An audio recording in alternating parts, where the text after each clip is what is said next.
The happy life of a fun seeker in Marvel. This video is purely for entertainment and does not infringe on copyrights or laws. The rights to the novel and image belong to the original author. We do not claim ownership. Don't like waiting and want to listen to this fanfic in full now? Subscribe to our Patreon, where you'll find the best fanfics. Chapter 551, The completion of the Avengers base. Meanwhile, Sherlock, now imprisoned, naturally had no idea that he would one day be tricked by himself, and the reason for this was actually his own alter ego looking for a bit of fun. The next morning, Wanda arrived for class to see the blasted gate and the broken protective spell. While Sherlock's phantom clone lacked the ability to cast spells, Wanda did. With the guidance of her alter ego, she repaired the gate and its enchantment. When Wanda learned from Sherlock's alter ego what had happened the previous night, she looked at Sherlock with a strange look. It was the first time in Wanda's life that she had seen someone trick themselves. And so fearlessly and smugly. Well, it was hard to judge. After spending so much time together, Wanda knew the status of the two girls in Sherlock's training ground. She could only silently pray for her master. She hoped that after learning the truth, her good master wouldn't faint from anger. However, Wanda's prayers didn't last long. The reason was simple: Sherlock had met Scott in prison, and after enjoying himself so much, he was so engrossed in his role that he completely forgot about his valuable apprentice. After 2 days of studying, the phantom clone finally grew impatient and told Wanda to read more in the library and remove the magic from the doorway when she had time. Then, he removed the magic himself. Seeing her teacher flee, even though it was just an illusion, was enough to make Wanda grit her teeth in anger.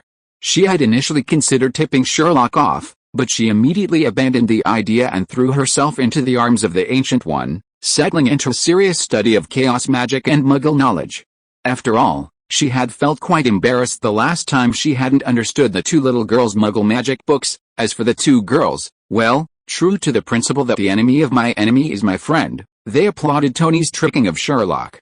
Even when Sherlock didn't return and Tony was the target of widespread criticism, the two girls firmly stood by Tony. Of course, Sherlock didn't know about this. If he had, he'd probably have been complacent. He wouldn't be sitting in a Diddy car listening to Tony's rambling complaints while yearning for his luxurious bathhouse. It wasn't until the car approached their training ground that Sherlock noticed something was amiss. From a distance, Sherlock could tell the grounds had changed. When he'd brought Wanda back from Camartage, the area behind their training ground was still a construction site. But now, over a month later, Sherlock was surprised to find that the empty space had been completed and transformed into the Avengers base. The entire Avengers base was built behind Sherlock's training ground, sharing a runway with Sherlock's. On one side of the runway was Sherlock's training ground, and on the other was the Avengers base.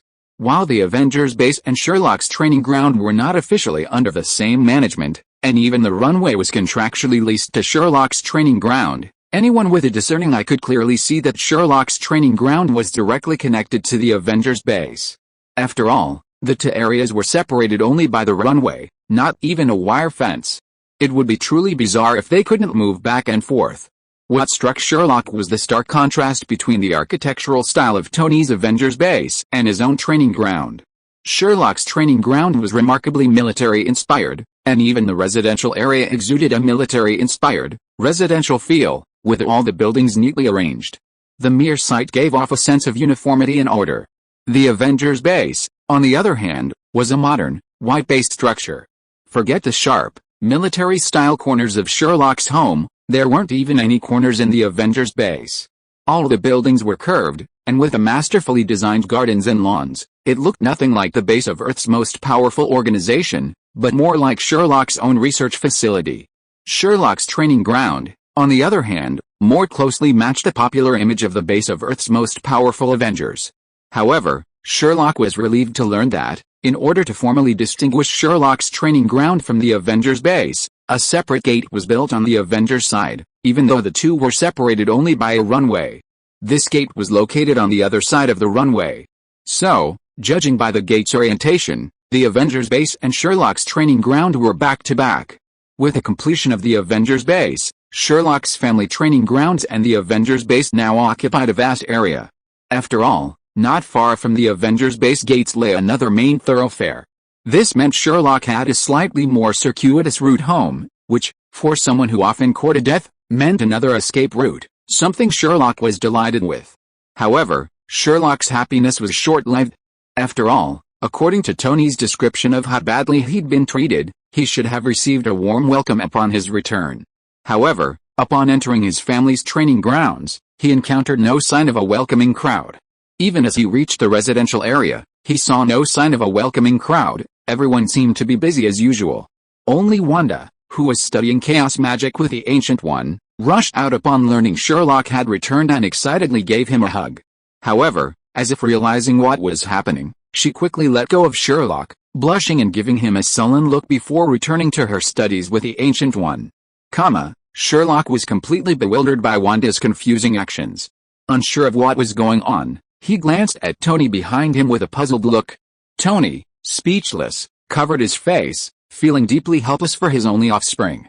He decided to talk to Pepper about taking Charlotte out to see the world. After all, if things continued like this, not only would they never get married, but even holding a girl's hand in their lifetime would be a question. Just as Sherlock was looking at Tony, who looked terrified, and greeting him, two overlapping, fierce female voices echoed almost instantly from a distance. "You bastard Sherlock! Get killed!" Sherlock looked in the direction of the voices and saw two young girls, wielding Meowdeo-shaped laser swords, charging towards him with gritted teeth, their faces filled with grief and indignation. Chapter 552, Two Lawless Who Shocked the Audience. Watching his two young women slashing down at him without mercy, Sherlock, driven by his instinct for survival, quickly took a step back. That move caused the two women's laser meow knives to graze Sherlock's vitals and slam into the ground, sending sparks flying. Sherlock could have sworn his younger brother nearly recoiled in fear. Damn, he'd actually felt the scorching heat emanating from those two laser meow knives. The two women, seemingly unwilling to see him killed with their single strikes, threatened to strike him in half.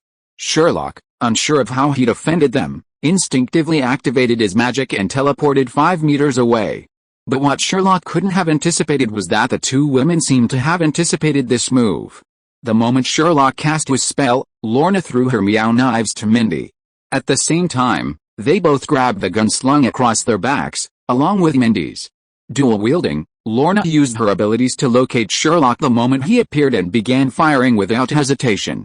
Mindy, meanwhile, was not idle either. She wielded two massive Meowdeo swords, each nearly as tall as her own. Like a red eye with two blades wielded, she charged in the direction of Lorna's fire. There wasn't even a moment's hesitation, the two of them displaying a seamless, unwavering trust in each other. Poor Sherlock, barely emerging from apparition, was met with a barrage of brass bullets, followed closely by the furious Mindy wielding her two deadly Meowdeo lasers. Forced to do nothing, Sherlock drew his wand and engaged the enemy. Of course, these were his own little girls after all, and while Sherlock had no idea how he had provoked these two little bastards, he felt it was best to back off. Therefore, Sherlock used transfiguration to defend himself, not attacking. While defending, he constantly questioned his two little girls. "No, how did I offend you? Even if you want me dead, you have to let me die knowingly, right?" It would have been better if Sherlock hadn't asked. His questioning immediately infuriated the two little girls, and their attacks became even more frantic. The most crucial aspect was their coordination. Lorna's ability to control magnetism, while not very powerful, gave her an innate advantage in shooting, so she mostly served as the marksman. As for Mindy, while she didn't possess any special abilities, her innate fighting instincts, instilled in her from a young age, made her incredibly sharp in close combat, especially after acquiring the two laser Meowdeo weapons Sherlock had retrieved from space. The two, one at a distance, the other at close range, worked seamlessly together, their mutual trust intact. Mindy completely trusted Lorna's gun, and would charge wherever she pointed it.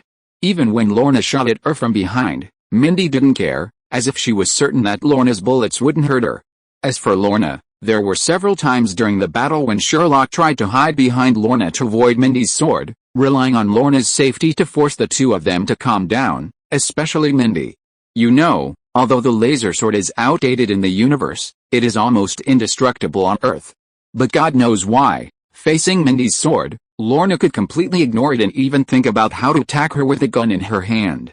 The most important thing is that their fighting styles, one close and one long range, are not completely fixed. They will even randomly adjust during the battle. Sometimes they will each use a sword and a gun, and sometimes Lorna will use the sword and Mindy will use the gun. What was even more disconcerting was that the two Lawless possessed completely different swordsmanship styles. Mindy's style was similar to Red Eyes from Dungeon Fighter, a brutal, devastating blow. However, Lorna, with her supporting abilities, possessed a swordsmanship more akin to that of a Jedi Knight or a sword master, graceful yet dangerous. Crucially, Sherlock couldn't fight back, only passively defending, not even daring to flee. After all, if he didn't let the two Lawless vent their anger, he might never have a peaceful life again. Because he knew the two Lawless tempers so well, Sherlock was extremely uncomfortable throughout the fight, even resorting to using the World Scepter to ensure his own safety. The ferocious battle between the three of them even left Tony, standing by, stunned. It was the first time he'd known Sherlock's two adorable and seemingly soft Lawless could be so explosive when angry. Crucially, Tony realized for the first time that even in his armor, he wouldn't be able to truly defeat these two angry little girls.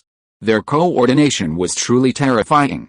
He couldn't say anything else, but all he had to do was upgrade the girls' guns to high-performance, armor-piercing weapons, and pair them with his two indestructible laser blades.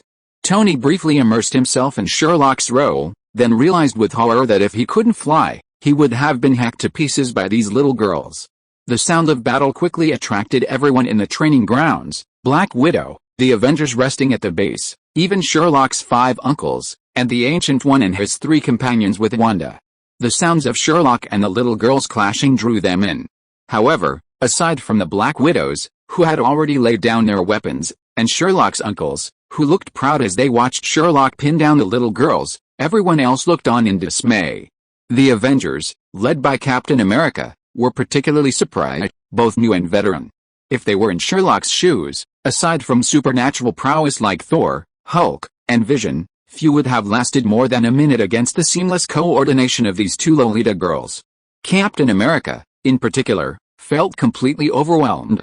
Looking at the misfits he'd trained, and then at the two Lolita girls trained by Price and the others, Captain truly felt like a dog's life at his age. Even if he were to attack them himself, there was no guarantee he'd escape unscathed from the combined might of these two crazy Lolita girls. Yes, you read that correctly, escape. And that's assuming Captain America's shield could withstand the two laser blades. Otherwise, with these two Lolita girls fighting like this, one attacking head-on while the other preys on their weaknesses, surviving would be incredibly difficult. It was only Sherlock, that freak, who hadn't fought back, that could hold out for so long.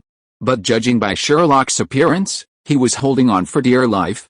After all, Sherlock had already begun to activate the power of the Reality Stone. Sherlock had no choice but to use it. That little jerk Lorna was constantly aiming for his kidneys. And most importantly, the bullets from those two little girls could even turn under Lorna's control. If he hadn't been prepared, he would have become a wasteless warrior. If you're listening to this novel on a channel other than Fanfic World, it means they downloaded and uploaded it without effort. We cordially invite you to visit our channel, Mundo Fanfic Novelis.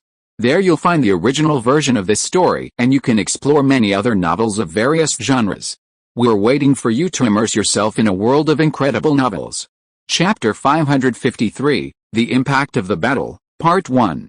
On this side, the spectators were filled with mixed emotions, especially those still actively engaged in the battle, such as Quicksilver. The original Quicksilver, relying on the lightsaber Sherlock had given him and his own super speed, had invariably become the Grim Reaper of the battlefield in the battles he led with Captain America, constantly reaping the lives of his opponents. He even earned the nickname the Reaper, and before Sherlock's return, Quicksilver was brimming with pride, seemingly feeling like he was the boss.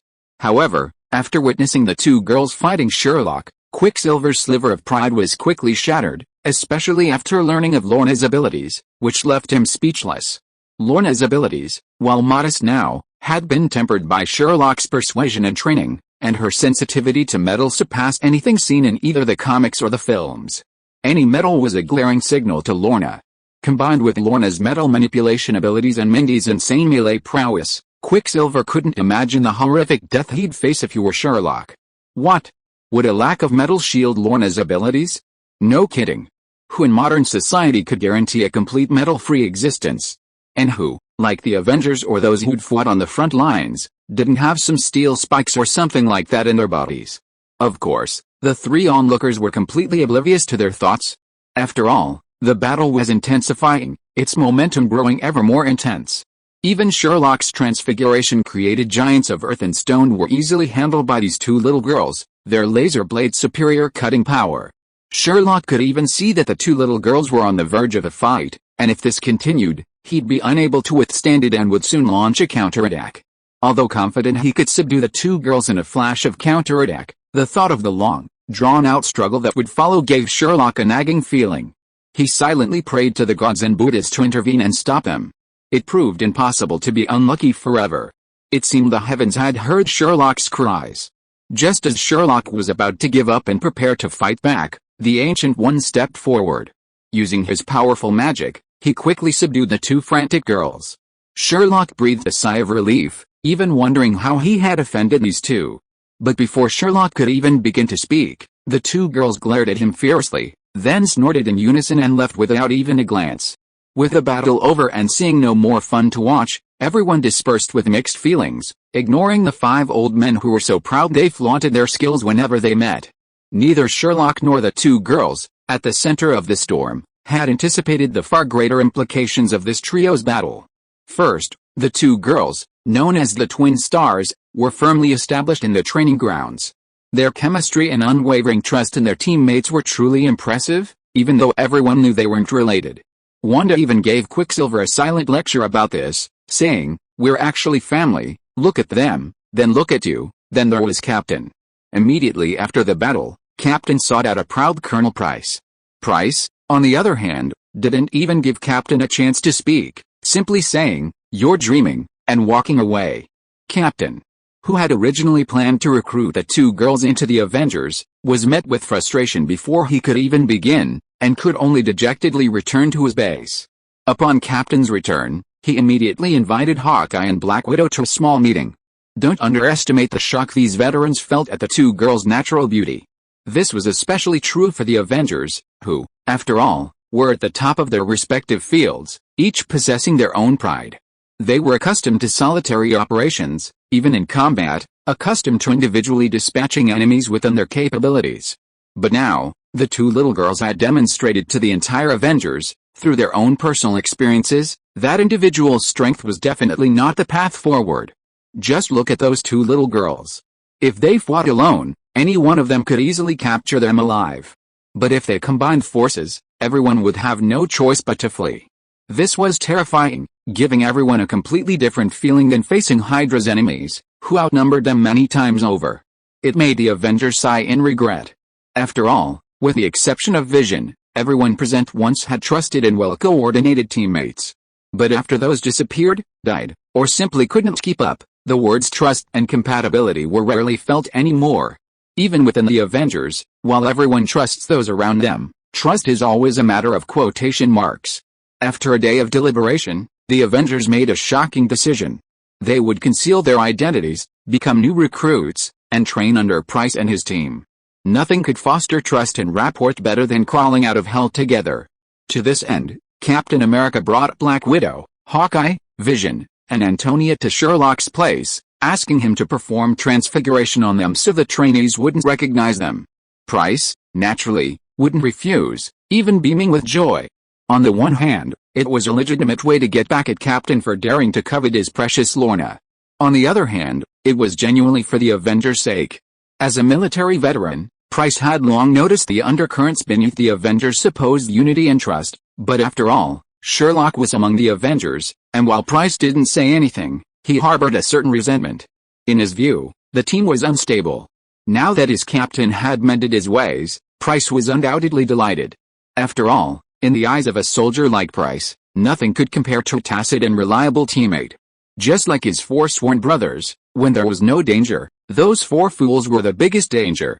But when danger did come, Price believed that his four fools were the most reliable people in the entire world.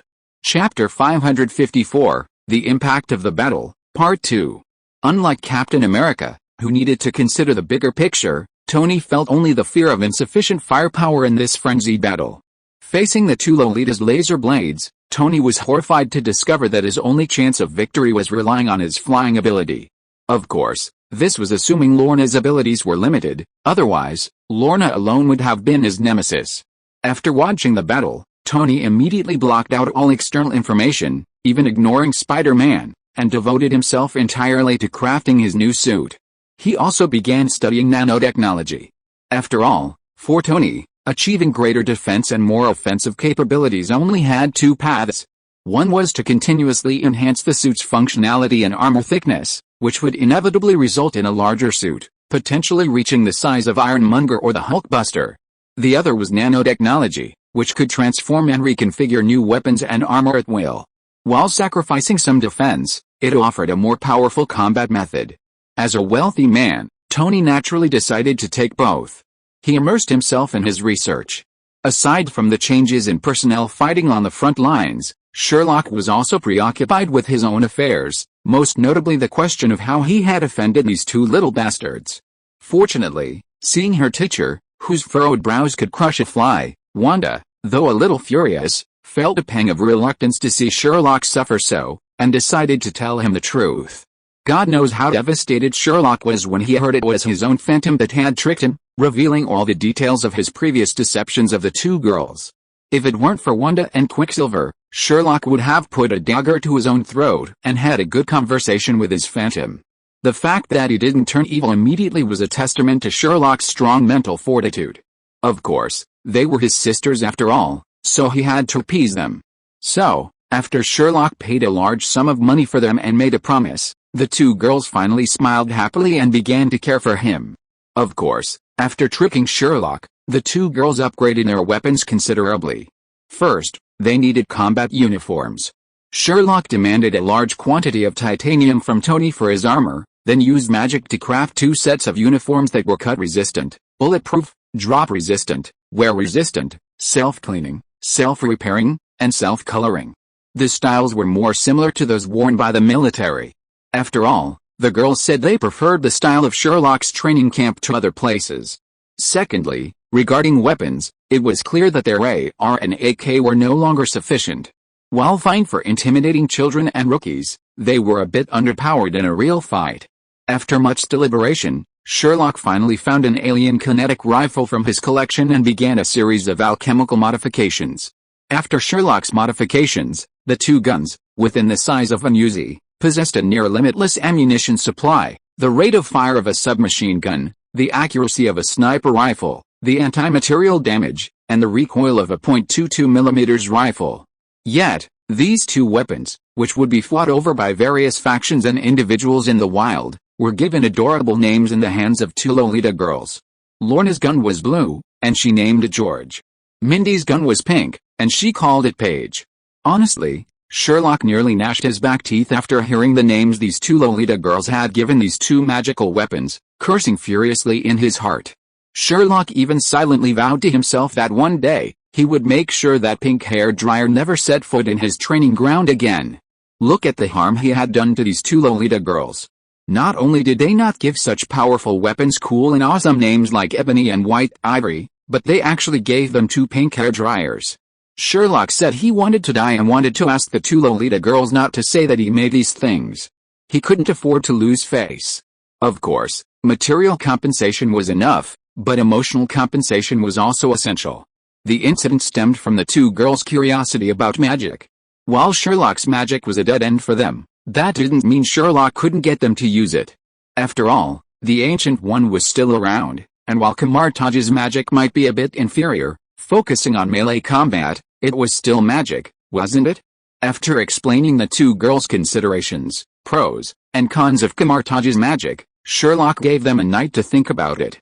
To Sherlock's surprise, the two girls were so enthralled with magic that they even argued with him for having tricked them. After a night of deliberation, only Mindy decided to learn magic, while Lorna wanted to focus on her ability to control magnetism. Mindy explained that she couldn't rely solely on Lorna's abilities for positioning in combat. She wanted to be able to protect Lorna, rather than just a melee berserker. However, as the most powerful person they knew, Lorna didn't want to be left behind by Mindy, so she asked Sherlock to help her train her abilities. Sherlock was delighted, and also pleased that the two girls were now developing their own ideas, proving they had grown up and were about to graduate from being little girls to becoming graceful young ladies. Sherlock respected their decision and took Mindy to the Ancient One to become his apprentice. He even considered whether to recruit them into the Avengers once they matured. However, Sherlock didn't know that even if he did ask, the girls probably wouldn't agree. After their previous battle with Sherlock and the night before, they had both come to one thing: they had no interest in becoming world-saving superheroes. Their pursuit of magic and their constant desire to become stronger were simply two orphans, deprived of parental love, who had found a way to integrate into the larger community of the training camp. They simply want to protect their uncles, their mothers, the Black Widows, and their brother, who isn't very serious but absolutely loves them.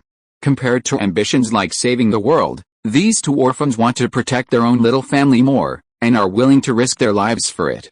Chapter 555, on Luna's Ability Development Path and Necessary Knowledge. Mindy's magic studies were easy enough to arrange, but the problem was Lorna's powers. Remember, this was the Marvel Universe, and superhero comics were only available in DC, but Magneto, of course, belonged to Marvel. This meant Sherlock couldn't even find any pictures or videos to reference Lorna, let alone videos. Then again, even if there were videos or movies to use as reference, they probably wouldn't be very valuable. After all, it was filmed in the Mutants movie. Well, how should I put it? Sherlock couldn't put it into words. Last time, Magneto could rub the earth and change its magnetic field. Now, he could raise his hands and create a bridge for everyone to enjoy. Sherlock couldn't understand that power system. Even if he did, he probably couldn't explain it to Lorna. Who knows what Magneto was thinking about when he used his powers? Mathematical formulas? Mechanical formulas? Magneto formulas? For Sherlock, no matter who he was, it was difficult. Sherlock, a magic-focused player, simply couldn't understand it. But just because Sherlock couldn't figure it out didn't mean he couldn't. As Lorna stared in silence, Sherlock immediately mobilized the resources of Marvel Studios, originally established for fun, and posted a thread on various platforms, including Bluebird and Facebook on the Eagle Sauce side, and Big Eyes and Bihoo on the Rabbit side. If I suddenly gained the superpower of controlling magnetism, how would I expand my abilities? Feel free to share your thoughts. It's possible your opinion will determine the abilities of the next movie's protagonist. To boost the popularity of the thread, Sherlock even contacted Pepper Potts and asked her to find someone to promote it. Although unsure of Sherlock's intentions, Pepper Potts agreed without hesitation. Lorna, on the other hand, looked at Sherlock with a look of regret and suspicion, and asked with some uncertainty, "Are you sure this method will work?" Of course, Sherlock answered with unwavering conviction. After all, in Sherlock's mind, online comedians and idiots might not have much else to offer, but their imaginations for fun were boundless. It could determine the scope of a protagonist's abilities. Such a blast, just a little push, would be enough to turn the internet into a frenzy. As it turned out, Sherlock was right. In less than 24 hours, Sherlock's post garnered hundreds of thousands of replies. On Rabbit's side, the number of replies reached over 1 million. The next morning, Sherlock rushed to Lorna, clutching Jarvis's multi-100,000-word paper, on Lorna's Ability Development Path and Necessary Knowledge, to claim credit. Facing Sherlock's confident expression, Lorna skeptically opened the paper, nearly as thick as a magic book. It wasn't a big deal at first, but after reading it, Lorna was stunned. The paper, applying a variety of cutting-edge research results, illustrated a path to godhood. From the initial manipulation of metals, to altering magnetic fields, to the later stages of magnetism-induced electricity and electricity-induced magnetism, to the plasticity and fusion of metals through electromagnetic force, and finally, to mastering the four fundamental forces of the universe, the electromagnetic force, it was explained with incredible clarity. Not only is the progression path clear, but even the available skills at each stage, along with the principles behind them and the extensions of these principles, are clearly explained. The most outrageous of these is the ability to generate electricity through magnetism, further manipulating electrical energy to form electromagnetic waves, which in turn could transform basic human communications. Reaching this point is practically a cyber godhood. However, the idiotic fantasies of netizens are unfathomable. One user suggested that since electromagnetic waves can be mastered, strictly speaking, they are essentially a form of radiation, and even magnetism itself can be considered a form of energy radiation. Does this mean that one could directly transform into a magnetic trooper or something similar to radiation trooper? Crucially, a leading figure actually laid out a series of evidence to support this idea. Theoretically, Lorna is fully capable of this feat. In fact, according to this expert's theory, once Lorna truly masters this, even humanity's most powerful nuclear bombs would be powerless. The reason is simple: Lorna can use magnetism to contain the radiation, temperature, and plasma generated by a nuclear explosion. Everyone knows about controlled nuclear fusion, right? In this tycoon's description, Lorna was a humanoid super tokamak, practically impervious to both energy and kinetic weapons. Unless Hashirama Senju from Naruto appeared in the real world and could withstand Lorna's radiation, no one would be able to defeat her. Looking at the description in the paper, Lorna was completely bewildered. She glanced at the paper, then at the smug Sherlock, then pointed a finger at the paper in confusion, then at herself. Is this me? Lorna was bewildered. She was shocked. For the first time in her limited life, she had felt the power of the internet. My goodness, even I, a power holder, couldn't grasp the full potential of you idiotic netizens. Seeing Lorna's expression of doubt, who am I? Where am I? What am I doing? Sherlock calmly patted her shoulder and took her to Tony, the teacher Sherlock had already arranged for her. What? Why didn't Sherlock personally guide Lorna? Stop kidding. Sherlock's a magic competitor, and you expect him to coach Lorna, who's clearly a science competitor? If you talk about magic, Sherlock's hands are open. Any hesitation would be disrespectful to the magic Sherlock possesses. But science, especially the science of magnetism? Sorry, all Sherlock knows is the principle of electricity generating magnetism, and magnetism generating electricity. He's even forgotten the left-handedness rule he learned in high school, which states that the direction of the magnetic field is determined by the direction of the current. It's safe to say that Sherlock has essentially given back what little physics he learned. Just knowing a basic understanding of physics, without having to cry out in praise of gods when seeing thunder and rain, is the best way to repay his 9 years of compulsory education in his previous life. Although his scores on this test have been declining since his time travel, it's clear Sherlock can't be blamed. After all, who could have imagined that after traveling through time, he would not only see so-called gods but also master magic? Furthermore, many ritual magics, while called magic, are, in Sherlock's view, essentially the same as offering sacrifices to gods in exchange for powers. Let me give you a very simple example. When Voldemort was making the Horcruxes, did you dare to say that he didn't give the souls of the people he killed to someone else in exchange for his own soul being torn apart to successfully make the Horcruxes? You can't think about it. The more you think about it, the more terrifying it feels. Chapter 556 3 Months of Study Life. That's right, Sherlock had found Tony as his mentor for Lorna. After all, looking around the world, Sherlock didn't believe anyone could better explain the knowledge contained in the paper Lorna held than Tony. Perhaps Dr. Banner could do the trick, but compared to the relatively stable Tony, sending Lorna to Dr. Banner, whose whereabouts were still unknown, would be even more painful than killing Sherlock. After thoroughly addressing the learning issues of his 2 young protégés, Sherlock began to focus on teaching his own apprentices. He planned to use a full 3 months to quickly train Wanda and Quicksilver. Then, he would completely open his kingdom to them, allowing them to develop independently. After all, whether in the world of HP or in Marvel, where Sherlock now works, it's the master who guides, but the practice is up to the individual. Sherlock had no intention of influencing Wanda's future path. Whether Wanda ultimately follows Dumbledore's path, the King of Grimm's, or Voldemort's, it was none of Sherlock's business. As long as Wanda remained true to herself, Sherlock was happy, regardless of worldly opinions. With this in mind, Sherlock unleashed a brutal teaching regimen on Wanda and Quicksilver, even forcing Quicksilver to give up running and Wanda to temporarily put aside her studies in chaos magic with the Ancient One. In the mornings, Sherlock would arrange magic sparring for Wanda and potion brewing for Quicksilver, while also reviewing Wanda's homework and Quicksilver's potions from the previous day. In the afternoons, Sherlock would use his clones to frantically teach the two, leaving them with a mountain of homework at the end. 7 days a week, there was no rest, and the two only managed 4 hours of sleep. Later, Wanda was forced to cast a stunning spell on herself and Quicksilver to help them fall asleep quickly. Despite Sherlock's insane teaching, some progress was made. After 3 months, Wanda and Quicksilver had essentially reached graduate level. At least the knowledge was there, and all that remained was practice. Quicksilver, in particular, Sherlock discovered a touch of Newt's talent. Beyond magic, he was a near snap-up to Newt, a true spitting image of him, endearing him to the fantastic beasts. Finally, true to his motto, Sherlock gave Quicksilver a simple upgrade, transforming him into a hybrid of a Pokemon Master, a Jedi Knight, and the Flash. Although Quicksilver complained about his somewhat incongruous appearance, Sherlock ignored his requests for a change, leaving him with nothing but complaints. Of course, since he was his apprentice after all, Sherlock took the two of them on a tour of Hogwarts Castle between lessons. Apart from offices, the 4 house lounges, and hidden areas, Sherlock's kingdom was completely open to them. Of course, Sherlock did add a final touch of ceremony.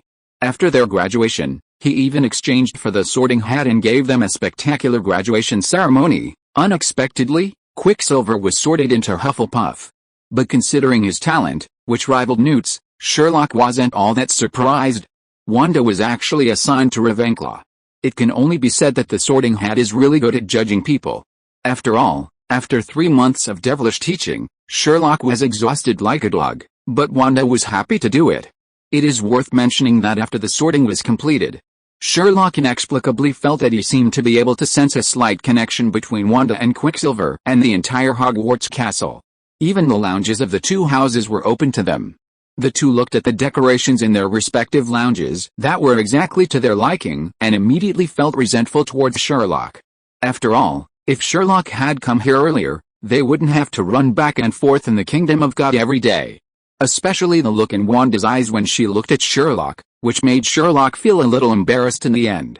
After thinking about it, Sherlock handed the Ravenclaw relic to Wanda, which was Sherlock's expectation for Wanda. Unlike the relics in HP, this Ravenclaw item is bound to Ravenclaw House in Sherlock's kingdom.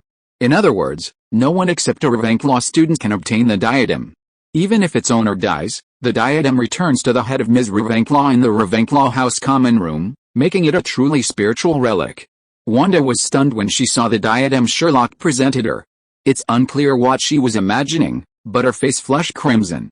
She gracefully half-knelt before Sherlock, motioning him to place it on her head. Sherlock, on the other hand, completely ignored the shyness on Wanda's face. Seeing her slowly crouching before him, Sherlock placed the diadem on her head without hesitation. It wasn't until Sherlock placed the diadem on Wanda's head that Sherlock finally realized what the Ancient One had told her Wanda's nickname would become, the Scarlet Witch or the Scarlet Queen? Never mind. Sherlock felt that Wanda looked regal in the tiara, assuming she wasn't fighting and was acting elegantly, of course. Meanwhile, Wanda, caught up in her own strategy, was instantly overwhelmed with joy when she donned it. She could almost instantly sense its effects. The so-called Ravenclaw tiara wasn't supposed to enhance its wearer's IQ, as rumored in HP. It actually suppressed the wearer's emotions, maximizing rationality and enhancing their learning and problem-solving abilities. Everyone knows Choose One from Infinite Horror, right? The tiara actually created a Choose One from Infinite Horror. This is why Helena, the Ravenclaw daughter in HP, called her mother unkind.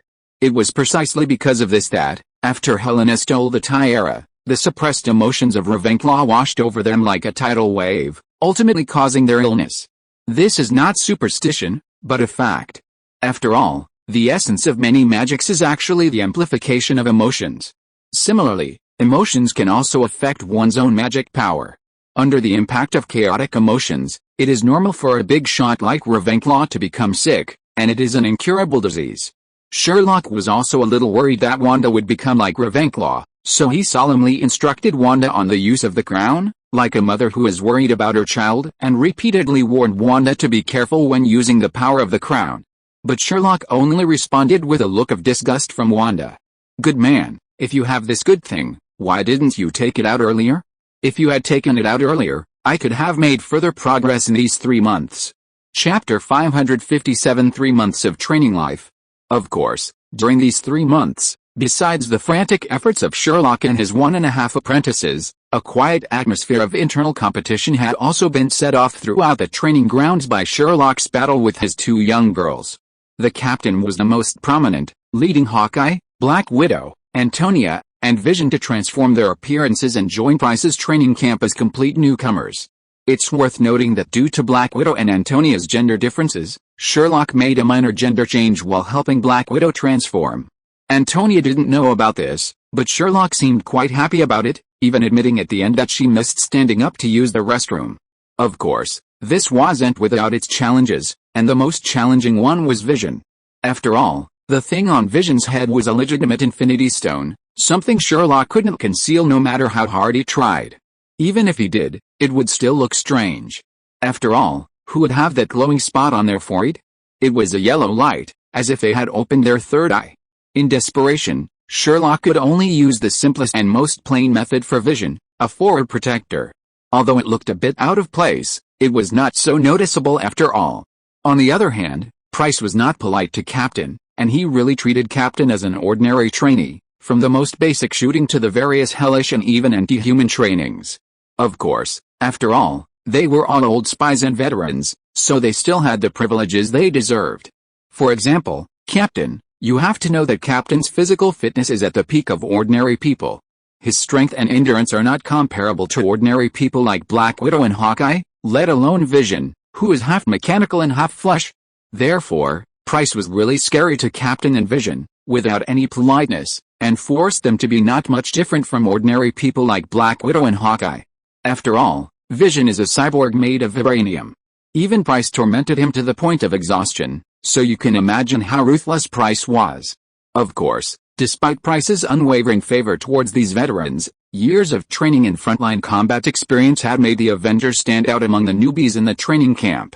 Especially in combat and physical training, they were unmatched. Even Hawkeye, a skilled ranged shooter, could completely outmaneuver the newbies. Meanwhile, despite knowing the identities of the newbies, Price always used them as examples to teach them a lesson. Their superiority, coupled with Price's encouragement, inevitably led to the ostracization of these veterans who had infiltrated the training grounds. The consequences of being ostracized were simple. In the American society, being ostracized invariably led to bullying. But that was exactly what Price wanted. Coupled with Price's suppression of the unusual Cap and Vision, the Avengers, under this external pressure, began to unite more and more. After all, without unity and trust in their teammates, even the most formidable veterans would inevitably be singled out and bullied by a swarm of rookies. Like a fine piece of iron, training only heats the iron of teamwork, while the subsequent rejection from fellow members is the key to forging it into a fine sword. This is the experience of a veteran who has spent a lifetime in the military and held high positions. It's foreseeable that if the Avengers' spirit can persevere, their mental outlook will be significantly different after the training is over. Price proved to be a man of considerable experience. After 3 months of infernal training, the once disorganized Avengers were transformed into a solid block of steel. Whether it was Cap, Hawkeye, Black Widow, or the newcomers Antonia and Vision, they all seemed transformed, understanding each other with a single glance.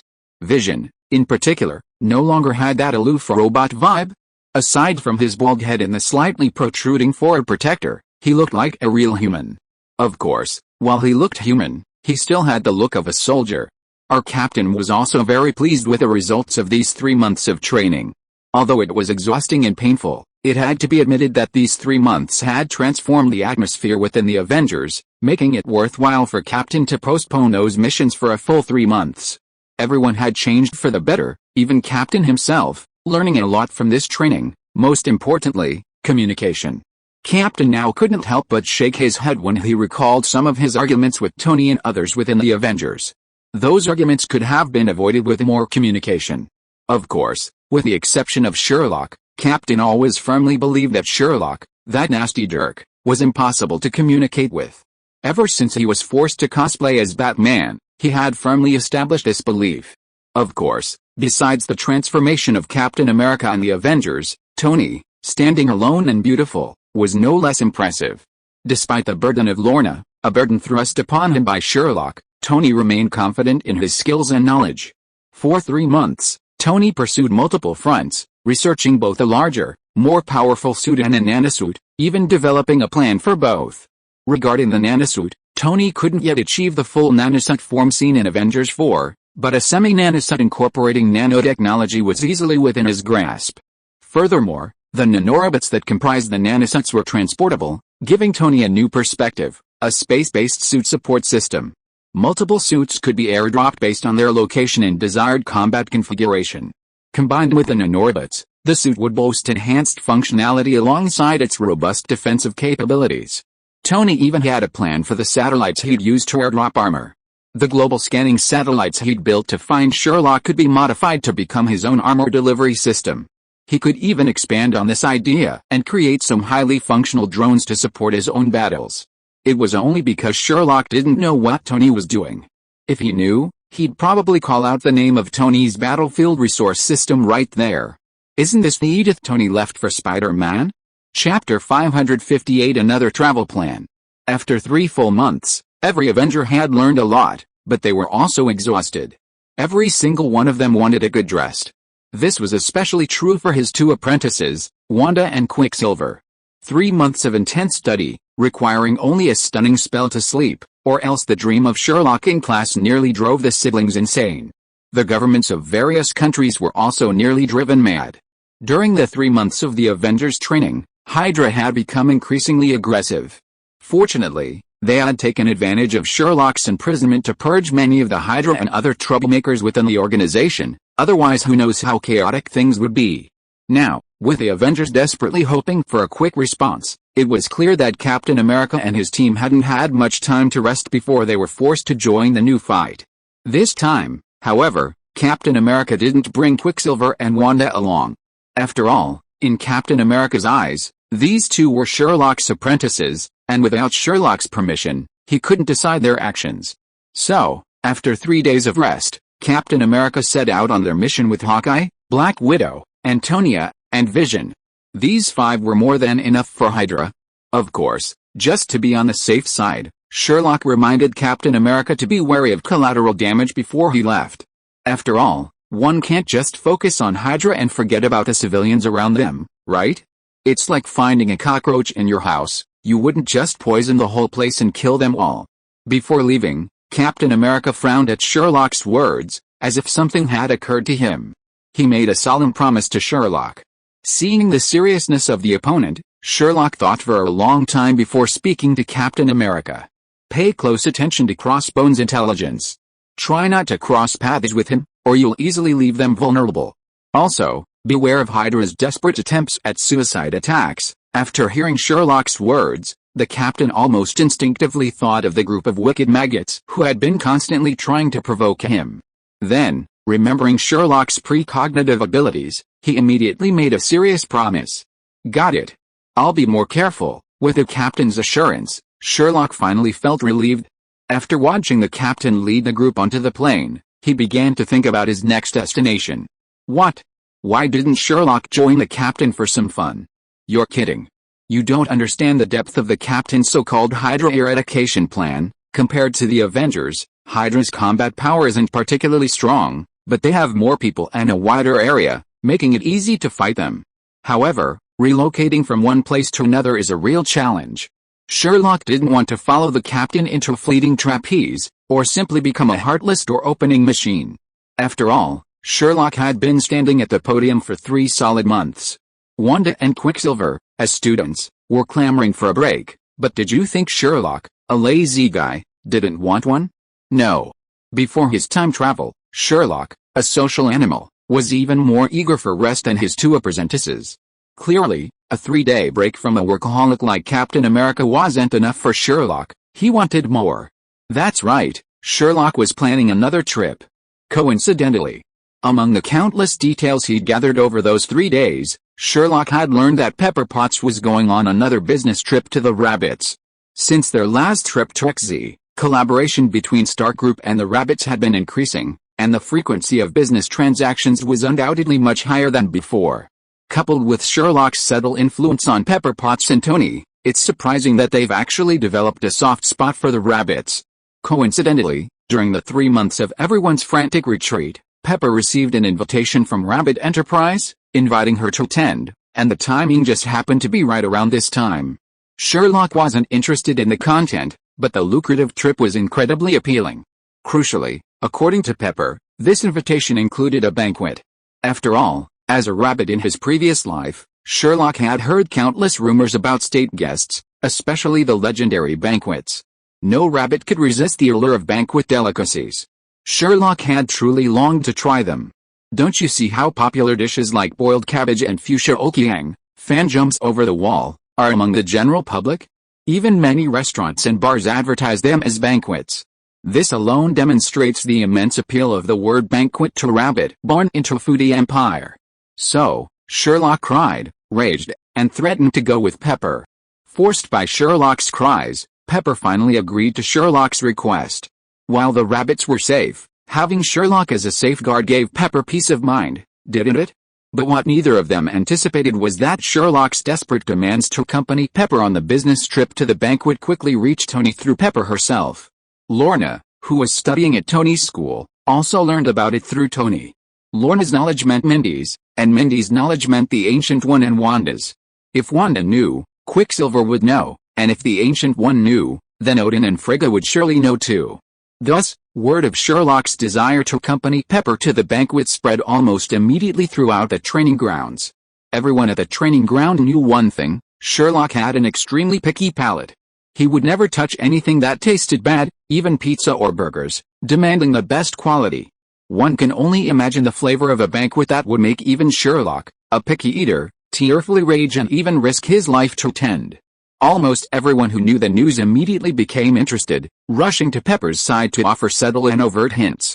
Ultimately, under Sherlock's influence, the trip originally planned for Pepper and Sherlock morphed into a superb team comprised of Tony, the Ancient One, 2 young girls, and one of Sherlock's semi-apprentices.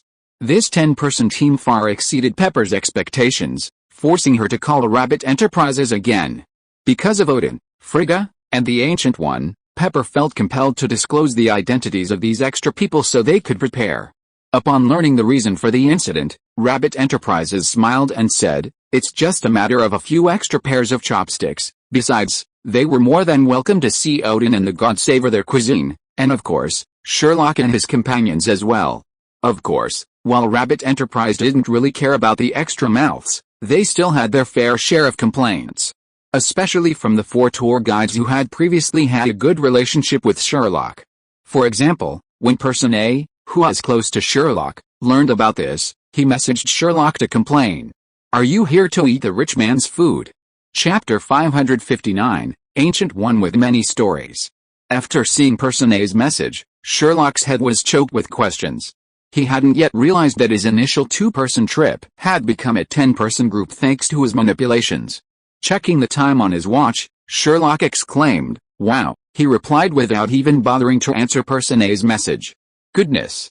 If I'm not mistaken, it's already early morning over there, isn't it?" A night owl still up, Sherlock would have been fine with leaving the message unanswered. Afterward, Person A, irritated by Sherlock's response, practically gnashed his teeth and sent a voice message. "Thanks to some greedy guy, I'm working overtime at work." Sherlock was confused and shocked. Wasn't it agreed that everyone in our organization worked from 8 a.m. to 5 p.m. with weekends off? Why were they still working overtime at this hour? Sherlock expressed his doubts to Person A. It would have been fine if he hadn't asked, but after he did, Person A's defenses were completely broken, and he began to lash out at Sherlock. After all, when it comes to work, everyone goes crazy. This applies to both those in the system and those outside it. As long as you're at work, and you don't have a boss like Sherlock, who wouldn't be crazy? However, through A's beautiful and pleasant words, Sherlock finally realized that the originally scheduled 2-person group had actually become a group of 10. What made Sherlock even more stunned was that this time, not only Odin and Frigga wanted to go to the rabbit side, but even Ancient One wanted to go too. Sherlock was almost in tears. It was understandable that 2 aliens wanted to experience it, but you, Boss Ancient One, are even older than the rabbits. You might have witnessed the establishment and destruction of the braided kingdom with your own eyes. Why are you joining in the fun? Sherlock ignored A, who was messaging him on his phone, and ran directly to Boss Ancient One, trying to dispel Ancient One's dangerous idea. After all, the rabbit side was incredibly close to Kamartaj. If some wizard discovered that the Ancient One wasn't dead but alive and well in Sherlock's place, Sherlock shuddered to think what would happen to him. He might even bring Stephen and the entire Kamartaj region to his house, hang him up, and then take turns beating him like a glacier. There might even be a contest of skill, or whether Sherlock's glacier had the fastest rotation speed. The scene was so beautiful, Sherlock couldn't even imagine it. And the Ancient One seemed to have read Sherlock's thoughts. With a faint smile, he instantly transformed Sherlock into a long-bearded old man who looked like Dumbledore, even his attire somewhat similar. Sherlock didn't know why, but he felt incredibly familiar with the Ancient One's image, but he couldn't place it. After a long moment of searching, he was startled to realize, wow, wasn't that the Ancient One from the comics? What was this? Was I imitating myself? Sherlock felt the shock of today was too much, his mind a bit swamped. Seeing Sherlock's dazed expression, Ancient One simply smiled, tapped Sherlock's head, and explained. How about this? A long time ago, I walked the world in this guise. I guarantee no one would recognize me. Following Ancient One's explanation, Sherlock, curious, asked a rather provocative question. How long ago was a long time ago? After hearing Sherlock's question, a look of nostalgia crossed Old Man Ancient One's face, and he said uncertainly. I can't remember, maybe the Ming Dynasty? I remember there was an emperor revising something called the Yongle Encyclopedia back then. I was very young back then, and I still have quite a few items I bought back then. As he spoke, Ancient One casually pulled out a plum vase with a sweet white glaze and a peony pattern, along with a shoe brocade flying fish robe, from one of his mirror dimensions. Holy crap! Sherlock's eyes nearly popped out of his head at the sight of the 2-year-old items Ancient One was holding. These were the real deal. A genuine, authentic, hand-me-down artifact. The only flaw was the flying fish suit in Ancient One's hand. There was no way it could have been bought, right? Sherlock, naturally undeterred by this subtle detail, immediately questioned Ancient One. Following Sherlock's questioning, Ancient One paused, thinking for a moment. Apparently, due to the length of time it had passed, he'd forgotten many details, so he could only give Sherlock a rough account of the situation. If I remember correctly, I think I did something like robbing the rich to give to the poor. This suit seemed to be worn by a leader when the officials were chasing me. I thought it looked pretty, so I knocked him unconscious and stripped him. Hearing Ancient One's words, Sherlock was completely stunned. Man, you looked like quite a shrew in your youth, he said. Seeing that Sherlock seemed more interested in the flying fish suit, Ancient One casually put away the sweet white glazed plum vase with a peony pattern and twisted branches, and tossed the flying fish suit to Sherlock. Sherlock's initial grumble vanished the moment Ancient One tossed the flying fish suit at him. Even Sherlock's hands, holding it, were shaking. This was a flying fish suit, a proper flying fish suit, the uniform of the Imperial Guard, and only the Imperial Guards with meritorious service and high enough status could have it. Before Sherlock could react, Ancient One searched through his mirror space again, then tossed Sherlock a token, a small seal, an official hat, and an embroidered spring sword. Since you like it so much, I'll give it all to you. Anyway, I was just excited at the time. After saying that, Ancient One left without hesitation. Meanwhile, Sherlock, holding the full set of Imperial Guard equipment, was so excited that he almost knelt down and kowtowed to Ancient One, calling him righteous husband. Wow, Sherlock exclaimed. Without a moment's hesitation, he immediately transferred the item to his own kingdom of God and placed it in the principal's office, where it was most secure. He even cast over 10 spells to keep the complete Jinai flying fish suit pristine. Even after returning to reality from the kingdom of God, Sherlock felt like he was dreaming. He had just gotten a flying fish suit from the Ancient One, a suit he'd only seen in museums in his previous life, and a pristine, original, complete set. Sherlock's thoughts grew increasingly agitated, and he even walked with a lightness of breath. If it weren't for the incessant ringing of his phone, drawing him back from his own world, he'd probably be itching to cling to the Ancient One and see if he could get him some more. He impatiently opened his phone and checked, only to find it was still Person A sending the message. He briefly considered ignoring Person A, but then, as if on a whim, Sherlock sent a tentative message to Person A. If I could get a complete set of Jinai FR uniforms in good condition, including the official hat, embroidered spring sword, seal, and token, how much would I get for it? After a long silence, A sent back his own reply. I suggest you hand it over to a museum. If you're listening to this novel on a channel other than Fanfic World, it means they downloaded and uploaded it without effort. We cordially invite you to visit our channel, Mundo Fanfic Novelis. There you'll find the original version of this story and you can explore many other novels of various genres. We're waiting for you to immerse yourself in a world of incredible novels. Chapter 560 The Journey Begins. Aside from Sherlock, everyone else had long known they were on Pepper's travel list and began preparing their supplies, especially Wanda and Quicksilver. Hailing from the impoverished nation of Sokovia, the furthest they had ever traveled was from Sokovia to New York. For them, the rabbit side was undoubtedly synonymous with mystery. They possessed a typical foreigner mentality, especially after Sherlock's magical education.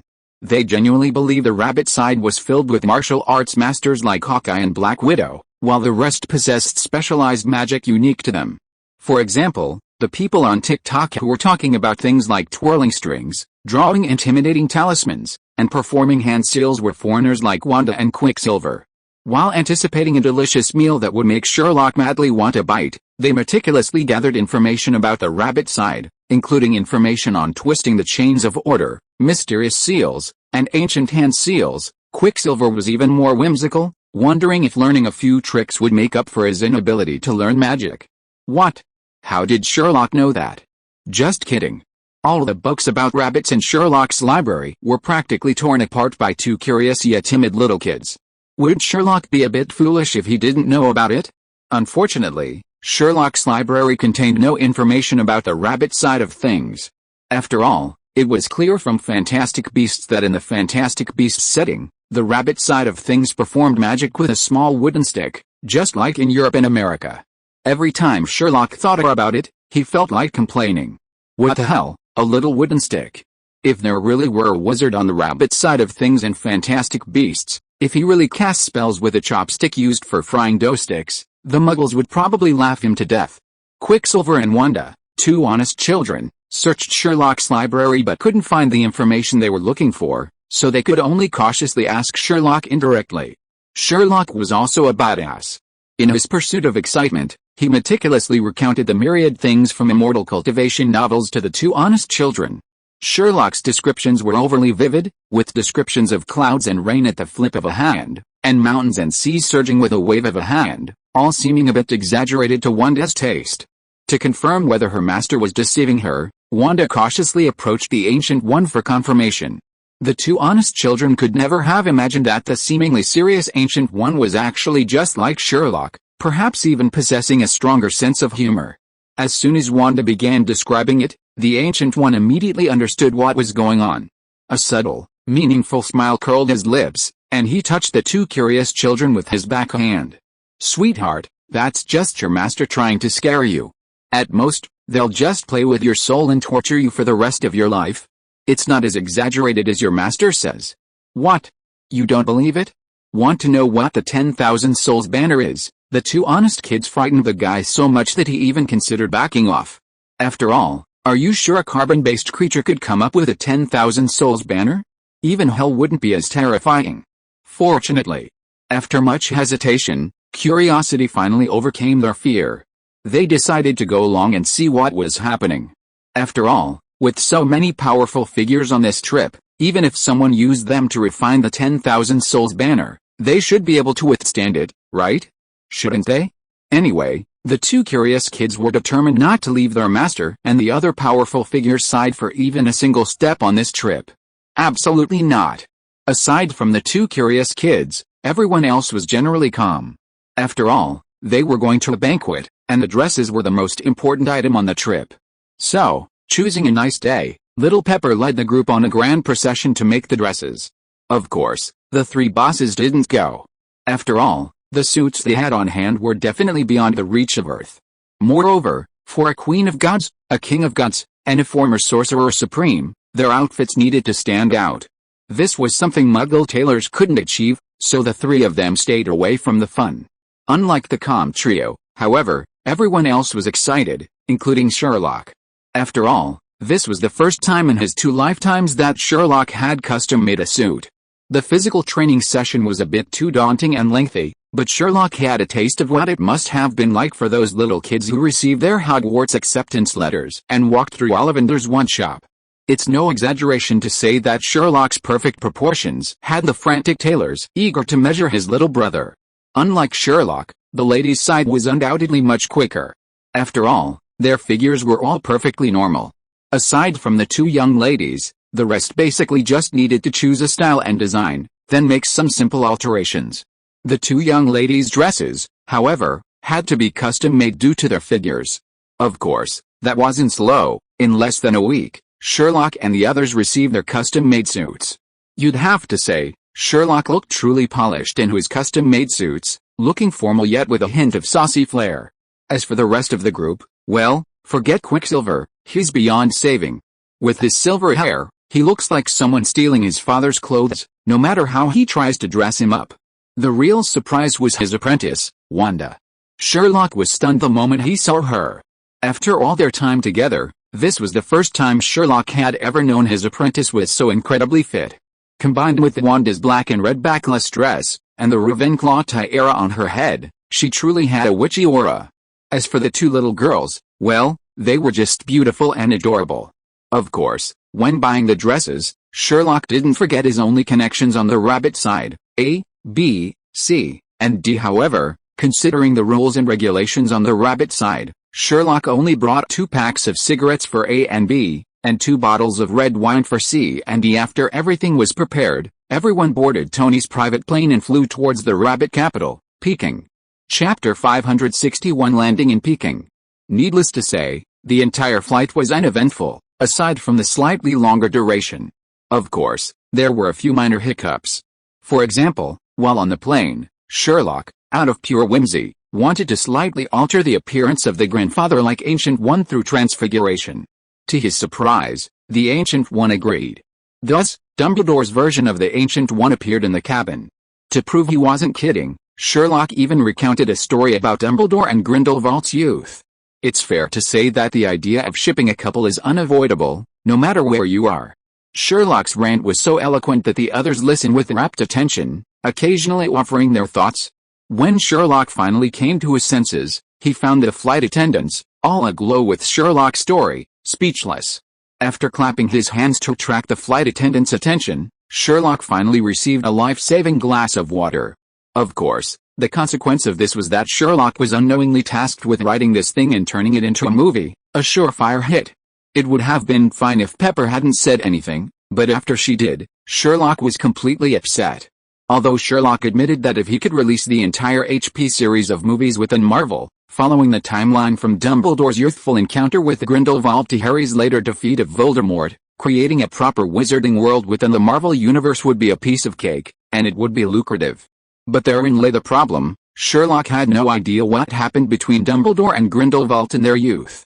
He only knew that Dumbledore defeated Grindelwald and obtained the Elder Wand, that Grindelwald imprisoned himself in Nuremberg Tower, and that Dumbledore became the headmaster of Hogwarts.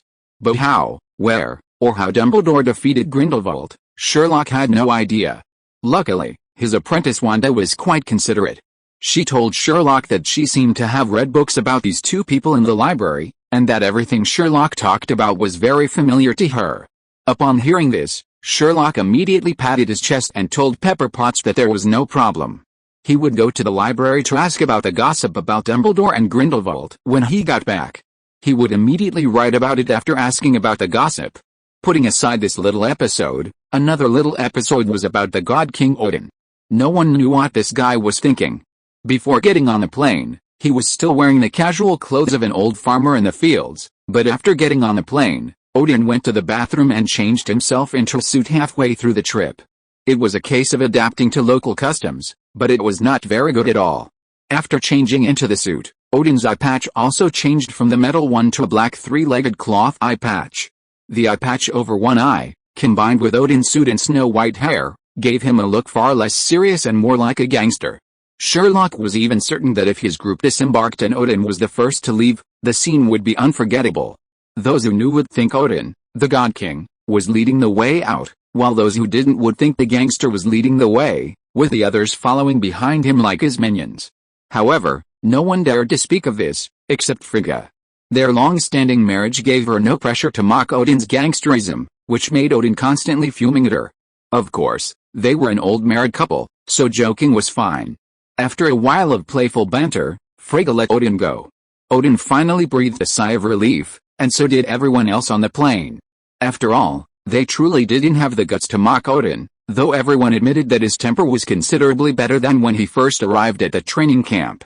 Amidst a flurry of activity, the plane finally landed safely at Capital Airport, and Sherlock finally got a glimpse of what it looked like. It wouldn't have mattered if he hadn't seen it, but after seeing it, Sherlock felt his butt clench with nervousness. The reason for Sherlock's nervousness was, of course, the large convoy waiting for him near the airport. If it were just any convoy, it wouldn't be a big deal, but the crucial thing was, this wasn't any ordinary convoy. It might not have been a big deal for the three bosses and Tony and Pepper, who had seen plenty of big events, but for the youngsters led by Sherlock, it was a different story.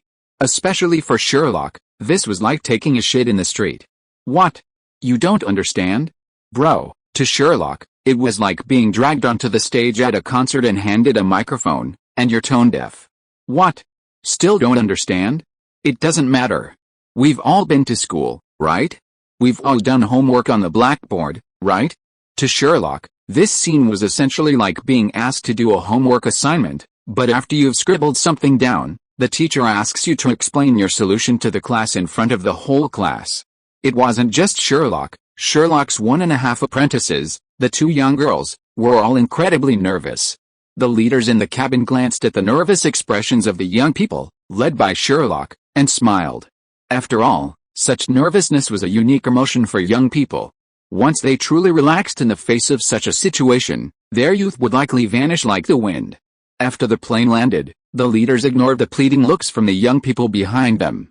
They all stood up, straightened their clothes, and, with Tony and Pepper in the lead, began to head outside. Seeing this, Sherlock finally followed the leader's lead. He took a deep breath, stood up, and straightened his clothes. Then Sherlock watched in silence as the remaining 4 people quickly and obediently lined up behind him, according to their heights. They were no longer as neat as before, and the speed was so fast that even Sherlock could not react. Chapter 562 Itinerary and Ordering. No, you guys, Sherlock couldn't finish his words before Quicksilver, standing behind him, interrupted him. Sherlock watched as Quicksilver's lips turned pale, and he pointed toward the cabin door, as if preparing for a heroic sacrifice. Forced interaction by his own traitor, Sherlock finally took a deep breath and, mimicking the boss's actions, slowly exited the cabin. At this point, as long as Sherlock could ensure he wasn't a complete idiot, he'd be victorious. Fortunately, the rabbits seemed to have considered the situation and didn't want to scare the youngsters. As Sherlock exited the cabin, he spotted A, B, C, and D, standing behind the prominent figures, greeting him. Seeing these familiar figures, Sherlock breathed a sigh of relief. He quickly descended the gangway, ignoring the others chatting and laughing with the other prominent figures, and headed straight for A, the one he knew best. As soon as he approached A, Sherlock couldn't help but mutter his complaints to a voice only the two of them could hear. Didn't we agree on a closed-door meeting? Why all the fuss? Even the security team is out. After hearing Sherlock's words, Person A rolled his eyes at Sherlock and muttered angrily to him. Come on, this is a formal invitation. You should observe the minimum etiquette. Besides, isn't this a closed-door meeting? Did you see any reporters or cameras around? Sherlock was speechless. Well, Person A was right. Sherlock didn't see any reporters around. But after Person A's teasing, Sherlock wasn't so nervous. Sherlock wasn't particularly interested in what the group of bigwigs, led by Tony and Pepper, were talking to. He simply said hello and followed Person A into the car to leave. It's worth noting that the cars were all honky H9s. This was Sherlock's first time riding in a honky car. His only regret was that it wasn't an L9. Sherlock had been incredibly curious about L9s before his time travel. The entire process went relatively smoothly, with the only minor hiccup being Sherlock's 1.5 apprentices. Perhaps before the trip, Sherlock and the Ancient One had frightened the two honest children a bit too much. They followed Sherlock closely, looking like his bodyguards. Ultimately, Sherlock had no choice but to forcibly send Quicksilver to the following car and take Wanda with him. A, looking at Quicksilver, whose face had turned several shades paler, approached the following car with a look of confusion, his head full of questions as he wondered if he was going to die in the next second. After getting in, he began communicating in Chinese with Sherlock in the back seat while driving. Upon learning that the two young men who had been following Sherlock were actually his apprentices, A glanced at Sherlock with suspicion. However, upon learning why they were so frightened, A nearly burst into tears. Honestly, if Wanda hadn't been sitting right next to Sherlock, Person A's laughter would have blown the roof off the car. Sherlock's prank was a path person A had never imagined. However, considering the mood of the silver-haired kid behind him, person A subtly warned person B, who was driving behind him, through his earpiece not to scare the honest foreigner. Honest people like that were rare these days. Sherlock naturally inquired about person A's situation, and upon learning that person A's identity wasn't a black rabbit but 12,339, Sherlock felt a bit uneasy. He was especially upset when he learned that person C and D were also black rabbits. However, person A was absolutely right. Just looking at all the things Sherlock had done with the eagle sauce, if it were a rabbit, would have been enough to get Sherlock executed for centuries. Wasn't it normal for 12,339 to confront Sherlock? Understanding was understanding, but Sherlock still had to be careful. Of course, this pettiness wasn't directed at Rabbit, but at person A. That's right, Sherlock had included a finger-sized bottle of white moss potion in his gift for person A. After giving it to person A, whether person A reported it or kept it for himself was none of Sherlock's business. What? Why did person A, from the rabbit side, have such a close relationship with Sherlock? Isn't that normal? The two of them didn't have any financial ties. While Sherlock's business was extensive and he had numerous contacts with various factions, he wasn't fundamentally affiliated with any one power. To person A, Sherlock was just Tony's nephew, a visiting entourage, and a foreign foodie who wanted to try the rabbit steak banquet. Add to that Sherlock's personality and the similarity in language, and it's no surprise that they had a good relationship. Of course, jokes were allowed, but both person A and Sherlock were clear about what to say and what not to say. The two chatted and laughed along the way. Occasionally, at Sherlock's instigation, they'd team up to scare Wanda, who was sitting next to Sherlock, with English. It was always a joyful experience. It was just that Wanda had been terrified by those two bad guys, Sherlock and A, the whole journey. A, in particular, was even more deceptive than Sherlock himself. He could spout off all sorts of feng shui and gossip without a second thought, and most importantly, he spoke perfectly coherent English. Wanda was stunned, and while she was frightened, she also felt a deep curiosity about rabbit culture. Who knows what expression she'd have when she learned more about rabbit culture and looked back at all the lies Sherlock and A had been telling her. It was clear Sherlock would face a disaster in the near future, a disaster at the hands of his own traitors. Amidst the chatter, the car quickly arrived at their destination, the state guest house. Sherlock was practically ecstatic as he looked at the building before him. My goodness, this was the state guest house. The Diaoyote State Guest House. Sherlock had only seen this place in videos and on the news in his previous life. Although rumors suggested that Diaoyote had been open to the public, the price was clearly beyond the reach of the office worker Sherlock had known before his time travel. Gazing at the beautiful scenery outside, Sherlock couldn't help but sigh. It was so nice to be rich. Before getting off the bus, person A informed Sherlock of the upcoming itinerary. Nothing would happen today, everyone would have time to adjust to the time difference. There would be 2 days of meetings afterward, but that wouldn't be of much concern to Sherlock. He could take everyone out for a walk. Of course, person A, person B, person C, and person D would accompany them throughout the trip and provide explanations, just like last time. Sherlock was delighted. After all, these were state-appointed guides, and the professionalism was unquestionable. The state banquet would begin in the evening of the 4th day, with a menu delivered in the morning. If anyone wanted anything, they could simply let person A, person B, person C, and person D know in advance. The 5th day would be spent exploring and shopping in Peking, accompanied by staff throughout the trip, effectively an official trip. On the 6th day, everyone would board the return flight. Sherlock had no doubts about this, but even if he had, person A's promise to let them know that they could order dishes would dispel any doubts. After repeatedly confirming with A that it was really okay to order, Sherlock, without a trace of politeness, immediately ordered the Buddha jumps over the wall and boiled cabbage that he had been wanting to try for a long time, causing A to stare at Sherlock with strange eyes. Sherlock was finally a little uneasy at A's gaze, and asked A with some dissatisfaction. "What's wrong? Is the dish I ordered not okay?" "No, there is absolutely no problem." "Then why are you looking at me like that?" "Nothing. I thought you would just start with a line about the dishes." I was ready to refuse, but you just said to, which really surprised me. Chapter 563 The so-called time difference is a lie told by capitalists. Damn, I'm losing money, This was Sherlock's first reaction after A explained his strange look to him. However, this feeling of loss faded just as quickly. After all, as a foodie, Sherlock knew that the best food was what suited him best. Take their last group trip to XZ, for example. To experience the local delicacies, they'd even found a Tibetan restaurant packed with locals. As for the results, it's a matter of opinion. The food was all good, and the beef was undeniably good, but the flavor, well, it wasn't bad, just something they weren't used to. This led to everyone searching for places to eat over the next few days, such as KFC, McDonald's, Pizza Hut, various Sichuan dishes, and Indian and Nepalese porridge. You read that right. For Sherlock, Indian and Nepalese porridge was far more to his liking than Tibetan food, and he even thought about it after returning. The final conclusion was that his palate had likely become accustomed to the industrial-flavored seasonings, and wasn't suited to Tibetan cuisine that prioritized natural ingredients and authentic flavors.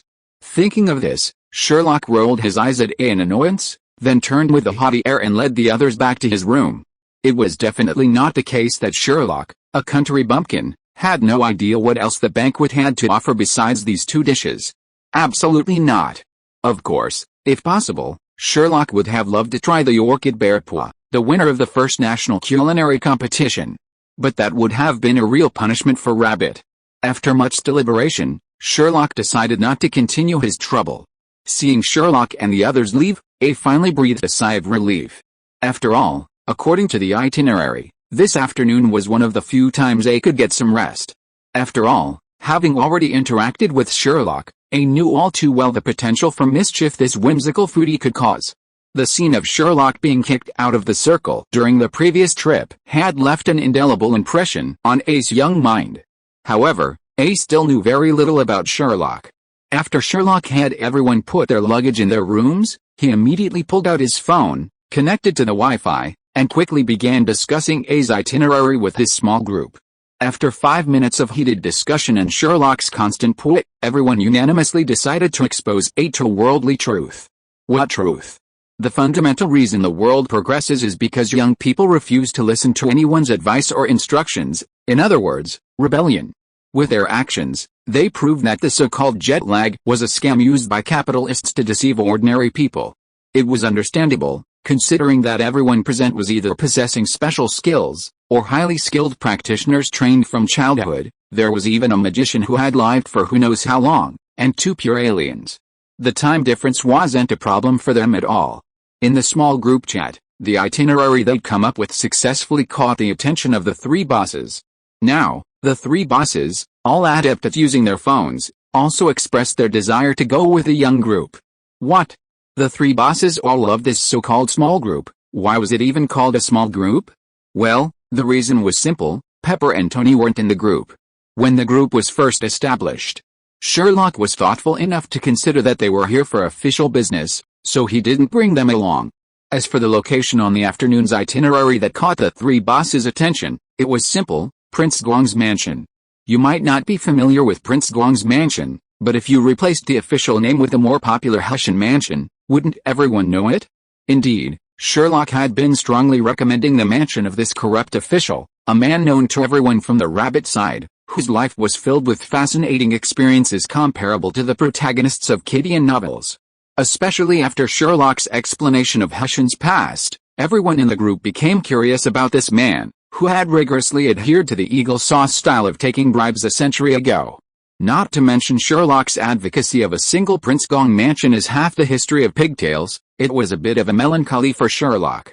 The Rabbit side boasted 5,000 years of dynasties, yet the foreigners around him were only familiar with the pigtail dynasty, which was the least impressive of all. This made Sherlock feel incredibly inadequate. However, this feeling was quickly dispelled by Sherlock's novelty. After all, as a 996 office worker in his previous life, this was his first time visiting the imperial capital in both his previous and current lives combined, and he was filled with curiosity about everything about it. After the group arrived in a mighty procession and explained the purpose, A's expression visibly twisted, his eyebrows nearly twisting together. As for A's confusion, the reason was simple: it was Monday. As everyone knows, most museums and other institutions in Rabbit Country are closed on Mondays, and this naturally included the Prince Gong Mansion, a public institution. However, looking at the curious eyes of Sherlock standing before him, and behind him were Quicksilver, Wanda, the two little girls, the limited culture 4, and the 3 bigwigs, the alien longevity bigwigs. A finally pulled out his phone and began to arrange his itinerary. It was all thanks to their official invitations this time, otherwise, A wouldn't have been able to easily accommodate this seemingly difficult request. After waiting for over an hour, A arrived with a group of gray-haired experts and scholars and introduced themselves to the group. Among this group of gray-haired scholars are scientists, historians, architects, and even design experts. These people are certainly not here for Sherlock, the little jerk. The purpose of this group of scholars coming here is simple: they are here for the 3 big guys. After all, after knowing the identities of the 3 big guys in the entourage, Rabbit has been preparing to have a good exchange. Whether it is culture, architecture, technology, or history, the things these 3 big guys say casually are likely enough for everyone to study for a long time. After all, there are 2 living aliens with cosmic civilization who have lived for an unknown period of time, and there is also an Earthling whose identity is unknown but who is sure to have lived for an unknown period of time. If they don't have a good exchange, it would be a shame for these 3 people to come to Rabbit for a stroll, right? Chapter 564 On the Journey. Neither the trio of experts nor Sherlock had any objections to their arrival. No kidding, could even A's tour guide's expertise rival those of these gray-haired scholars? He couldn't say much about anything else, but regarding the historian alone, Sherlock was certain this old gentleman's knowledge of Prince Guang's mansion would leave A, who was only half-baked, completely bewildered. Therefore, everyone showed great enthusiasm for these experts and scholars sent by Rabbit for communication. Even the trio of experts was no exception. In this harmonious and cheerful atmosphere, everyone boarded the minibus that A had arranged. Sherlock's assumptions proved correct. On the way, the experts and scholars began to recount some of the events of Prince Guang's mansion. The historian, in particular, likely used to teaching students, had a fascinating style of explanation, mixing official and unofficial history. Not only Sherlock, but even the trio of experts were stunned, not to mention the 4 members of the limited cultural group following behind Sherlock. However, when the vehicle carrying the group arrived at the gates of Prince Guang's mansion, though the gates were closed, the grandeur and majesty of the gates alone could not be diminished. Although the group had already formed a general idea of what the experts had explained while in the car, the actual sight of the building still left everyone completely astounded. It's well known that architectural forms are ultimately composed of 2 types, meaning and form. However, looking at ancient buildings around the world, either only the meaning or the form is preserved. Only the architecture of the Rabbit residence possesses both. Starting from the gates of Prince Guang's mansion, every inch and every detail spoke of the architectural style and rules of the time. Combined with the explanations of the various experts on board, the crowd was captivated. Especially for Sherlock, whose soul is that of a serious rabbit, the gates of Hussion's mansion alone held a special charm for him. Many idioms like a good match were put to the test for the first time in Sherlock's presence, revealing that the concept of equal status wasn't a barrier to free love, but a serious adjective. A watched as the group, constantly snapping photos and checking in, each one asking questions of the experts around them like curious children. The clueless silly foreigner, referring specifically to Sherlock, looked utterly disgusted. But Sherlock couldn't be blamed. Even a serious person at heart was utterly shocked. How could you expect anyone else to be any better? What? Odin and Frigga as aliens? No kidding. Odin and Frigga were, after all, Western gods. Even if they were aliens with a more Western style. These foreigners shared a common trait: their architecture, their lifestyle, and even their culture. They all emphasized luxury. But luxury is not the same as extravagance. Theirs, at best, was something like Asgard, with its gold-covered walls and jewel-encrusted garb. Compared to the low-key luxury and connotation of the Rabbit side, the Rabbit is left far behind. You must know that in the world, no one can beat the Rabbit when it comes to luxury goods alone. The so-called luxury goods are not ordinary objects with a big logo printed on them. Ordinary people can buy something to take home with a little effort. That is not called luxury goods. Look at the Rabbit's luxury goods. It is very likely that they are the common daily necessities in your life, such as rice, oil, salt, brushes, ink, paper and inkstone. But even these inconspicuous things are beyond your reach even if you want to buy them. A piece of paper buying a square meter of house is not a joke in the case of the Rabbit's luxury goods. It is even likely that it is not enough. The most important thing is that many of the luxury goods on the rabbit side were strictly registered in ancient times. You can't buy them just because you want to. Otherwise, with so many princes and princesses' palaces in the imperial capital, why is only Hessian's Prince Guang's mansion so famous? Is it because of Hessian himself? No, it's because many of the materials and decorative techniques used during the renovation of Hessian's mansion surpassed his status, even surpassing what was available to the imperial family. This is what made Hessian's mansion so famous. After a moment's pause, A found no one to respond, so he reluctantly picked up the phone to contact the staff. Thanks to their status, after A contacted Prince Guang's mansion, even though it was closed that day and there were few staff members inside, with only a few on duty, they still agreed to open a back door for everyone. It's easy to say that having connections in the court really makes things easier. Of course, with so many experts and scholars present, even if there were few staff, no one would mind. After all, when it came down to it, the tour guides and workers couldn't quite match the experts and scholars who were interacting with the trio of bosses. With A's help, the gates of Prince Guang's mansion slowly opened. As everyone followed A through, Sherlock's eyes nearly dropped to the ground. The reason was simple. From the outside, one could only marvel at the vastness of Hessian's mansion's gates and the height of its slate-gray walls. But once the gates opened and the view unfolded, not only Sherlock but even the trio of powerful figures, accustomed to grand occasions, marveled at its opulence. Hessian was once a mere minister, at most a noble in Western society. But in terms of the opulence of his mansion, those Western estates pale into the dust of a rural courtyard. This wasn't Sherlock's exaggeration, it was the truth. Once through the outermost gate of Hessian's mansion, one arrived at the second gate, the legendary second gate, the second gate where one could enter. This gate typically housed the staff quarters. Even these staff quarters and offices were surprisingly spacious. Thanks to the museum being closed today, Hessian Mansion was completely deserted, appearing completely silent. Yet, this very stillness was even more striking to the crowd. Putting aside the trio of bosses, neither Sherlock nor the foursome from Culture Limited could imagine how bustling this place once was. After waiting for less than a minute, the group, led by the attendant, finally entered the jaw-dropping Hessian Mansion. Chapter 565 Prince Guang's Mansion, Part 1.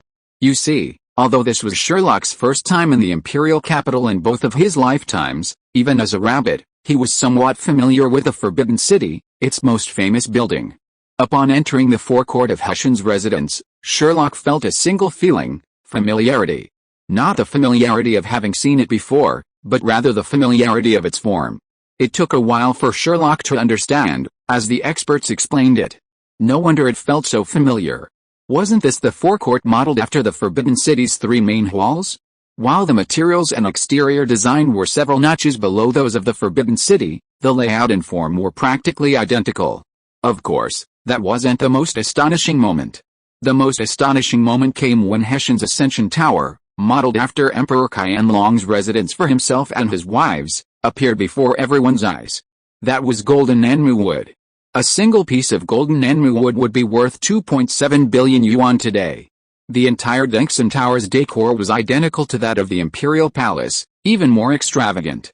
You have to understand that Dengxin Tower might be no more than a two-story building today, but back then, it would have been a sight to behold. According to the old professors, the ancients believed that ascending to heaven without stepping on the ground was the most important thing. Two-story buildings like this were definitely reserved for the royal family. After all, in that feudal society, only the emperor had the right to ascend to heaven. Putting aside the monumental, potentially decapitating Dengxin Tower itself, the decorations and furniture within were astonishing enough. The phrase carved beams and painted pillars immediately became a vivid description, not to mention the mica furniture. The complexity of the production process and the low yield make it difficult to find even today. Yet, Hessian's Dengxin Tower contained an entire set of these, in the exact same style. Not to mention the screen wall where the silver was hidden. The sight of the Ascension Tower alone was enough to astonish everyone. Quicksilver, the somewhat clueless idiot, nearly dropped his jaw, unable to resist asking a soul-searching question. How rich was Hessian to build such an extravagant house? Quicksilver's question was soon answered, and the answerer was surprisingly none other than the Ancient One. He smiled at the uninformed young man from a small town and answered Quicksilver's question. Well, you could say Tony traveled back in time with his assets to ancient times, where he became a corrupt official while also establishing Stark Enterprises. It's no secret that age brings experience. The Ancient One's explanation was brilliant, even the history professor nearby agreed.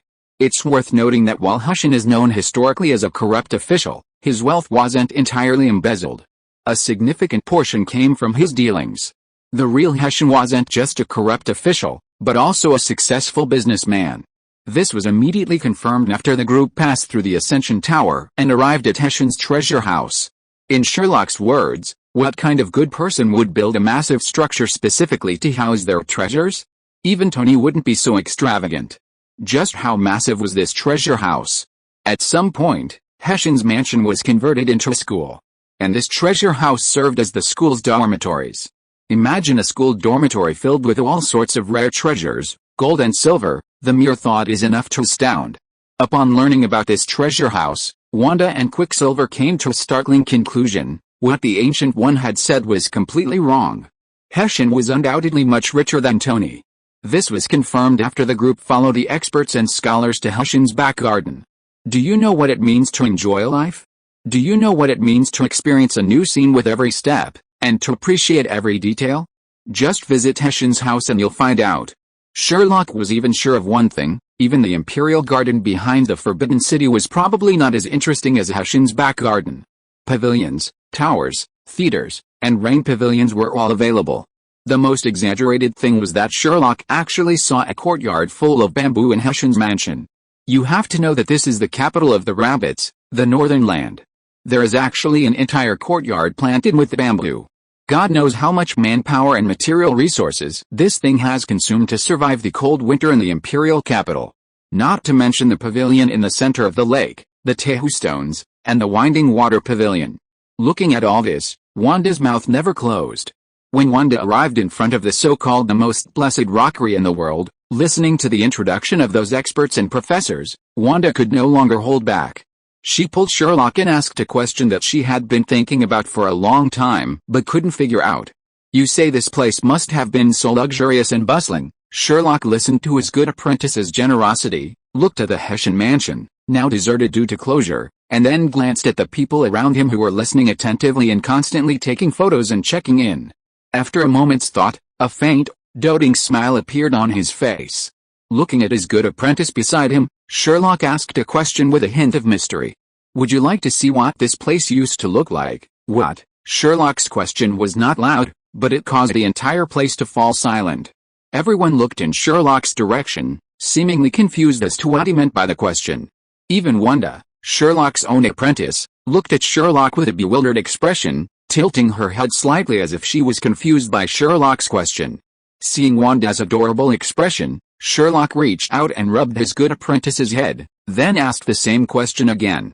Would you like to see what this place used to look like? This time, however, Wanda reacted and gave Sherlock a sullen look before answering. Of course, I'd love to see it if I could, but it's obviously impossible, given how things have been. Wanda hadn't finished her words when Sherlock's wand appeared in his hand. The moment it appeared, Person A, number 12339, narrowed his eyes. Indeed, as a special agent, Person A instantly recognized a wand in Sherlock's hand. However, despite recognizing it, Person A said nothing. He simply mentally elevated Sherlock's importance to an incredible degree and waited patiently for Sherlock's next move. Seeing Sherlock seemingly attempting to use magic to restore the place to its former state, the Ancient One frowned. He was about to open his mouth to reassure Sherlock that it was impossible. First, you don't have the time stone, and second, this is rabbit territory. But before the Ancient One could speak, Sherlock's wand began to wave. Chapter 566 Hushin travels through time. As Sherlock waved his wand, a flood of golden sparks flew out like stars, spreading rapidly in all directions. Honestly, the moment Sherlock began to cast his spell, the experts, who had never seen magic before, reacted with fear, followed by a wave of delight. In contrast, the staff accompanying Prince Guang's residents were likewise artifacts. To them, every blade of grass and every tree here was a cultural relic. Their initial reaction to Sherlock's golden light wasn't fear, but rather concern that he might destroy these precious artifacts. Soon, The golden sparks enveloped the entire Hessian residence and began to slowly dissipate, eventually vanishing without a trace. The experts and scholars watched, seemingly unmoved, their eyes filled with disappointment, despite the beautiful golden sparks Sherlock had just released. Conversely, the staff at Prince Gong's residence breathed a sigh of relief, thankful that Sherlock hadn't made another move. Just as everyone's eyes were fixed on Sherlock, each one preoccupied with their own thoughts, no one understood what Sherlock had done. Suddenly, a figure composed of the same golden light appeared not far from the group, rapidly approaching the group. The golden figure's appearance startled everyone, but as it drew closer, they realized it was a woman dressed in the attire of an ancient court lady. The figure, composed of golden stars, strode quickly toward the group, head bowed, seemingly dragging something in her hands. However, due to the dim golden light, the details of her grasp were unclear. With her appearance, the entire Hessian residence seemed to flick on, a sudden clamor erupting into a clamor of activity. Golden figures of all shapes and sizes appeared throughout the luxurious back garden. There were ladies dressed in elegant attire, court ladies following behind them with subdued eyebrows, guards on patrol, and men in pigtails, elegantly dressed yet subdued in appearance, all moving about. The busiest place in the entire Prince Gong mansion was the Quishu Lishang pavilion they had just passed. Stunned, the crowd followed the first court lady into the pavilion, where they saw a bustling bustle of activity. People sat scattered along the pavilion's railings or simply on the ground, gazing at the golden water flowing through the winding grooves of the pavilion floor, occasionally cheering. As they approached, they realized the court lady was holding nothing but a wine cup, the pavilion's designated wine cup. She carefully placed the cup upstream of the river in the center of the pavilion. Then, the people inside the pavilion visibly erupted in excitement, their gazes fixed on the small wine glass. The glass drifted downstream along the river in the center of the pavilion, finally landing in front of a strikingly handsome man. Seeing the glass stop, the crowd erupted in cheers, as if something incredibly exciting had occurred. Although no sound was heard throughout, the golden figure's attire and aura alone suggested their activities.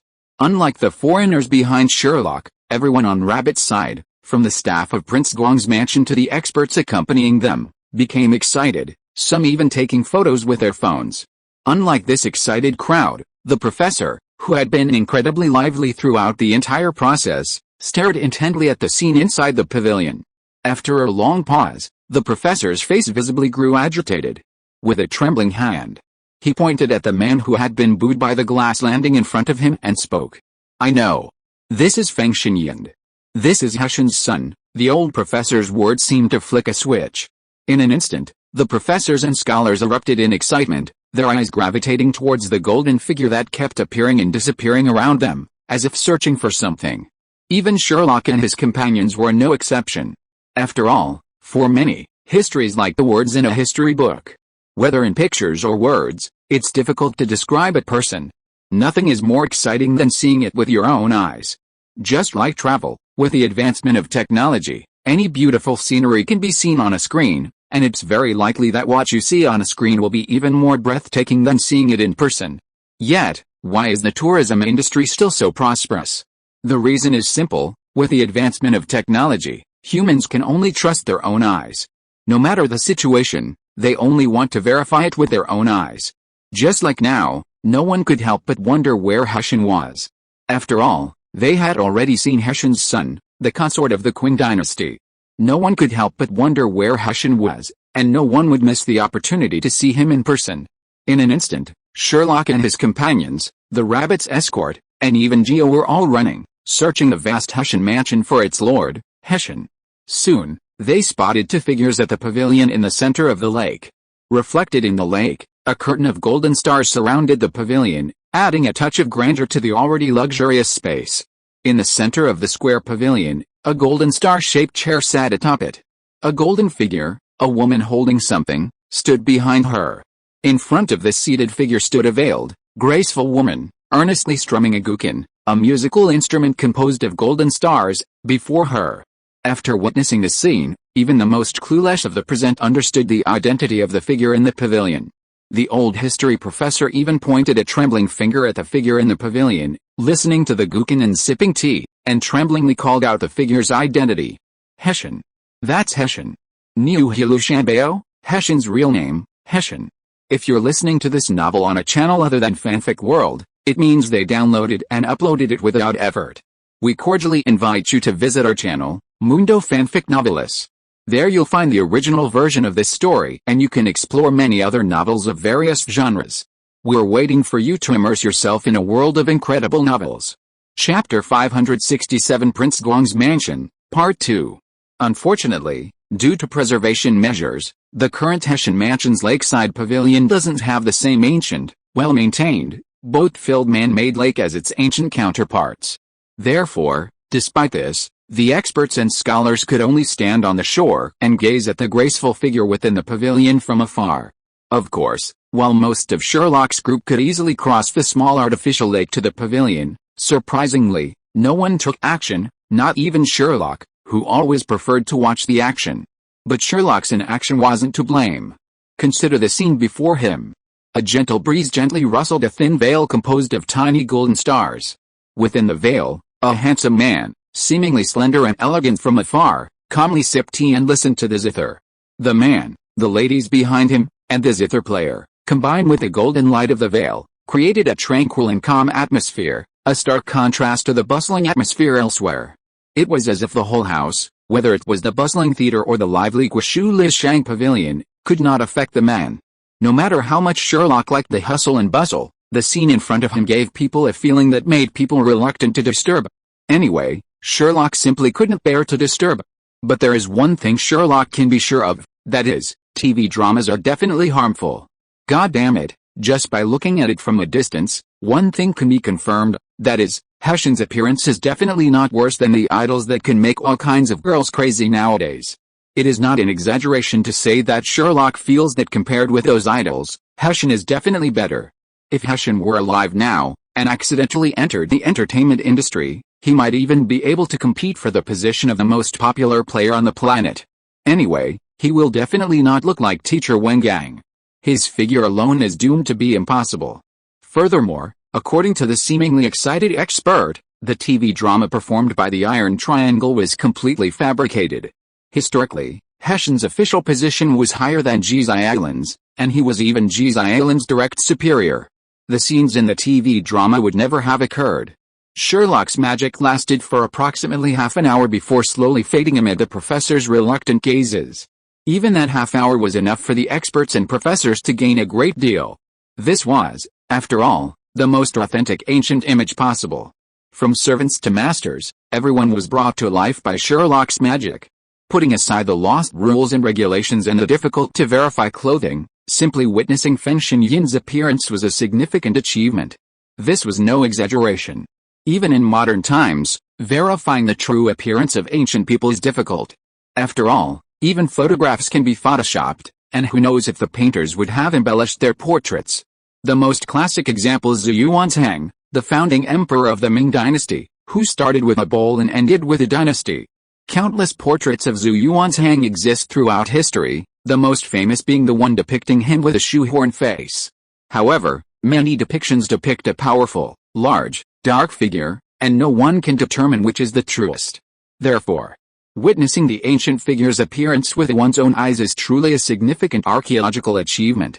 At the very least, seeing the old professor's tears welling up in his eyes made Sherlock feel he had done nothing wrong. Of course, as the saying goes, a layman sees the excitement, an expert sees the details. Compared to the muddles around him, those close to Sherlock who understood his magic gave him a completely different response. First, let's talk about Sherlock's good apprentice, Wanda. After experiencing what felt like a time travel experience, Wanda looked at Sherlock with eyes filled with admiration and anticipation. The admiration stemmed from Sherlock's magical prowess, while the anticipation stemmed from the master's fantasy of perhaps one day reaching the same level. In stark contrast to Wanda, the Ancient One's gaze towards Sherlock was undoubtedly far more complex. After all, he was a master steeped in magic for years. After his initial surprise, he quickly understood Sherlock's subtle tricks. Once he had roughly grasped the underlying principles, his gaze turned incomparably more complex. At that moment, the Ancient One had only one thought: Sherlock was indeed the perfect candidate to inherit the Sorcerer Supreme title. Yes, you read that correctly. The Ancient One was already regretting handing the Sorcerer Supreme position to Stephen, if for no other reason than Sherlock's performance had been truly breathtaking. Sherlock's magic was actually quite simple, a variation of the one Newt used in Fantastic Beasts when searching for clues on the French wizarding streets. It had nothing to do with time magic. Yes, you read that correctly. Although the scene just now seemed to give the impression of time travel, it wasn't actually time magic. Sherlock employed a rather ingenious method, involving the complex relationship between magic, emotion, and memory. This was a magic Sherlock had stumbled upon in the library. His original research was actually on the ghosts of Hogwarts, including Peeves, who could barely be classified as a poltergeist. If I were to elaborate, I'd probably waste thousands of words. It might sound complex, but to put it simply, Sherlock used magic to elicit the most primitive and profound memories of the buildings on site and magically manifested them. The reason the previously tranquil Prince Gong mansion suddenly became bustling wasn't because of a single moment of activity, but rather because Sherlock's magic had stitched together scenes from different time periods. After being so engrossed in Sherlock's stunning magic, the professors' and experts' explanations felt somewhat dull. Therefore, everyone decided to end their trip as soon as possible, as it was getting late. Of course, the usual procedures still had to be followed, like touching the stone carving of the first blessing under heaven hidden within the rockery and buying some souvenirs. Believe it or not, after hosting Sherlock and his group, the entire Prince Gong mansion achieved its most remarkable achievement since its inception. During the holiday break, sales of cultural and creative products at the mansion hit a new high. They were even higher than their sales during normal hours. But it wasn't Sherlock's fault, was it? He had to buy a rubbing of the first blessing under heaven, and with so many good friends and uncles, he had to give them some, right? Tony and Pepper, who were accompanying him this time, could join the group due to work commitments, so they had to bring back some souvenirs, right? And the foursome behind him, with limited cultural resources, had to buy some souvenirs like successful in the imperial examination and enlightenment and peace. After all, they were already limited in cultural resources, and Sherlock still hoped they could truly become unlimited in cultural resources. After all, every occupant of Hessian Mansion since its founding had been exceptionally well educated. Finally, as his good apprentice and sister, it wasn't surprising for Sherlock to buy the three young women around him some earrings and pendants from Prince Gong's mansion. For these reasons, Sherlock, with a wave of his hand, practically bought everything he'd set his sights on. After everyone left, the escorts and staff on duty at Prince Gong's mansion looked at the now empty Cultural and Creative Center and, with tears in their eyes, picked up their phones. Hello? Director? You may not believe it if I tell others, but I saw Hessian in person today. What? I'm not crazy. No. I really didn't use this as an excuse to ask for leave. I didn't see an illusion. Forget it, think whatever you want, let's get down to business. Director, I think you need to come over. Well, if it's convenient, I guess you may have to call all the other brothers who are on vacation. What happened? Haha, you may not believe it if I tell others. Director, the customer just now almost emptied the Cultural and Creative Museum. If you don't want the Cultural and Creative Museum to be closed before it opens tomorrow, hurry up and contact us to purchase the goods. On the other side, the director who had just woken up from a nap made a sharp explosion. Chapter 568 Sherlock can't ride a bike. Sherlock was unaware of the staff's distress, but his own troubles were causing him some discomfort. The reason was simple, they bought far too much. The sheer volume of bags and bags had transformed the group, originally out for fun, into refugees. Even the trio of bosses had to help out with Sherlock's purchases. Finally, Guyu couldn't stand it anymore and stopped at the second gate of Prince Gong's mansion. He told Sherlock to pile everything together, then, with a flourish of his hands, he instantly tossed all of Sherlock's souvenirs into the mirrored space. This move by Guyu astonished the rabbits for a long time. Although they already knew none of the trio were simple, this one move was enough to reassess Guyu's character. After all, the submitted information only indicated that Guyu was very old, at least pre-Ming Dynasty. But now it was clear that to have acquired this knowledge for so long must have been something extraordinary. After settling the minor issue of luggage, a disagreement arose before boarding the bus to depart. The three professors wanted to go back and rest, but Sherlock and the four from Culture Limited clearly didn't want to. The reason was simple, this place was incredibly close to Shichihei, and right next to it lay the legendary Haohei Bar Street. Since they were already there, Sherlock and his group wouldn't miss out on this legendary bar street. Besides, rather than enjoying the fine dining at the hotel, Sherlock preferred to try the nearby century-old restaurants or the smaller establishments. So, the group naturally split into two groups. The professors and the three professors took the bus back to the hotel, while Sherlock and the four from Culture Limited followed A and B to explore How some more. After watching the bus depart, everyone began to discuss their next itinerary. After all, the area around Shichihei was considered a pedestrian street, and the narrow alleyways made it difficult for vehicles to pass through. Furthermore, the distance wasn't particularly short, so A suggested they take bicycles. After all, this is the capital city. There may not be other things, but shared bikes are everywhere. A's proposal was unanimously agreed by everyone, except Sherlock. As for the reason, it's very simple. Sherlock can't ride a bike. Yes, you read that right. Sherlock can't ride a bike. He can't even ride a two-wheeled vehicle in his 2 lifetimes combined. Otherwise, with Sherlock's personality that makes him unable to move when he sees a Harley, he would have bought one to ride a long time ago. After Sherlock stammered and said that he couldn't ride a bike, Sherlock was ridiculed by the 4 people of Culture Limited and A and B. Yes, you read that right. Everyone present, including the 2 lawless, can ride a bike. Sherlock is the only one who can't ride a bike. Sherlock was so angry that he cursed bad luck. In the end, his good apprentice Wanda couldn't stand it anymore and offered to take her stupid master for a ride. While the method of transportation had been solved, Sherlock still felt something was amiss. Sitting on the back of the bicycle, his face flushed red the entire time, his face buried in Wanda's back, enduring the pointed comments from those around him. The scene was simply too bizarre. Everyone else was riding, with a shy, delicate woman on the back.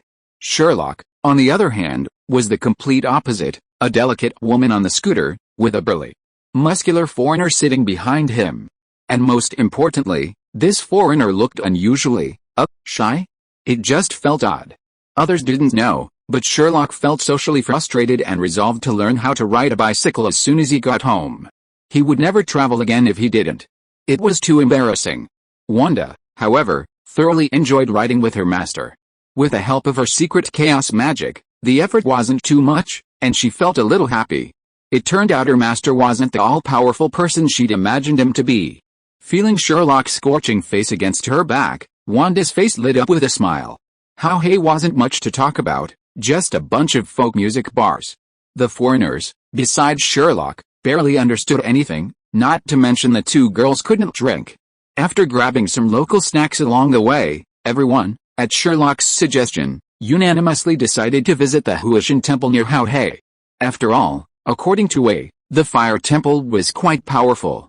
The 4 members of Culture Limited were incredibly interested in such an idea and agreed without a single complaint. Once they entered the fire temple, they were stunned by the sight.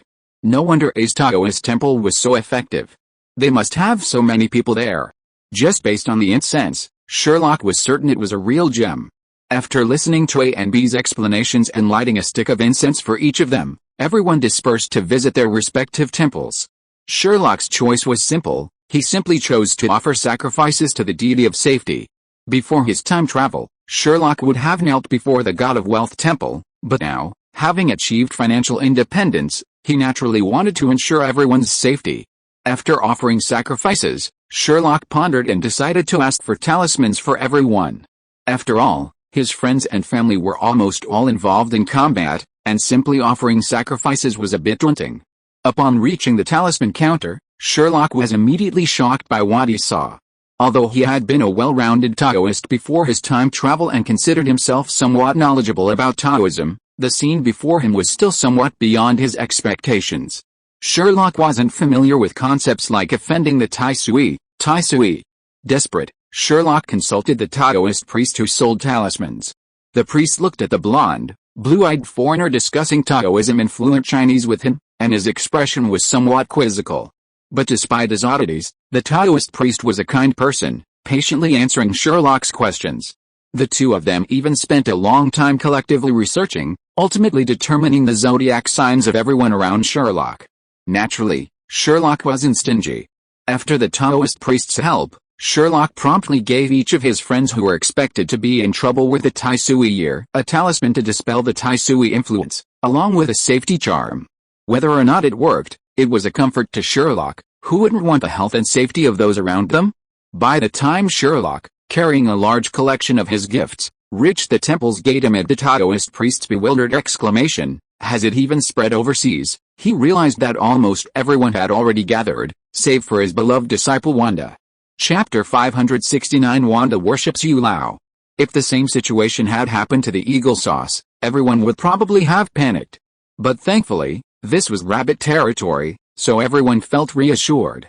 Sherlock discussed it with Dave for a moment before deciding to wait. Of course, the wait wasn't wasted. Sherlock immediately distributed the talismans and magic bags he had requested. God knows what Quicksilver was thinking. Sherlock swore it was the first time in his entire life that he had seen such a look of awe and reverence on someone's face. As Quicksilver, with a look of awe and reverence, took the talisman and magic bag with his hands and carefully placed them as Sherlock had instructed, Sherlock and A exchanged a knowing smile. After all, it was a chance for Quicksilver, the honest foreign kid, to witness the true face of Rabbit's metaphysics. After distributing the talismans Sherlock had requested, they began chatting, as they waited anyway. Sherlock was honestly curious about what everyone had brought back. Originally, he had only been scratching his head to satisfy his curiosity, but who could have imagined that reality would immediately make Sherlock feel unhappy? The reason for his displeasure was simple: his two little girls had also gone to ask for talismans, but unlike Sherlock's, which were for safety and security, these two girls had asked for peach blossom talismans to attract romantic interests and fox fairy talismans to increase their own charm. Was his cabbage, which hadn't even grown yet, already expecting pigs to come and eat it? Sherlock said he couldn't accept that. He would never accept a yellow-haired person coming into his home and taking away the flowers he had carefully nurtured for so long, along with the pots. Sherlock absolutely wouldn't accept that. He immediately started arguing with the two little girls, righteously demanding that they hand over these things. Premature love is wrong. Watching from the side, A and B looked at each other, and could only say that they didn't like yellow-haired people in this regard. This was basically the same whether in the East or the West. Of course, if there was only yellow-haired people in the family, that was another story.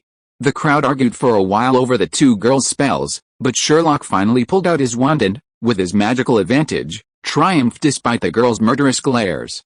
What? You say Sherlock's gone too far, so why aren't the girls fighting? It's simple.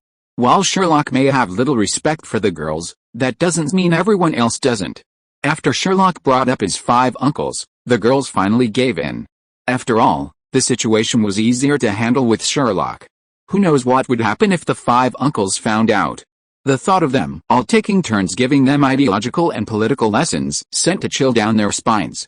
Strangely, after all this commotion at the gate, there was still no sign of Wanda. This time, everyone started to get a little anxious, especially A and B. After all, if something happened to Wanda under their care, they'd be left with a real problem. So everyone unanimously decided to set out in search for Wanda, since the entire Vulcan temple wasn't very large. With their concerted efforts, they quickly located Wanda. Believe it or not, they found her at the entrance of the Yu Lao temple.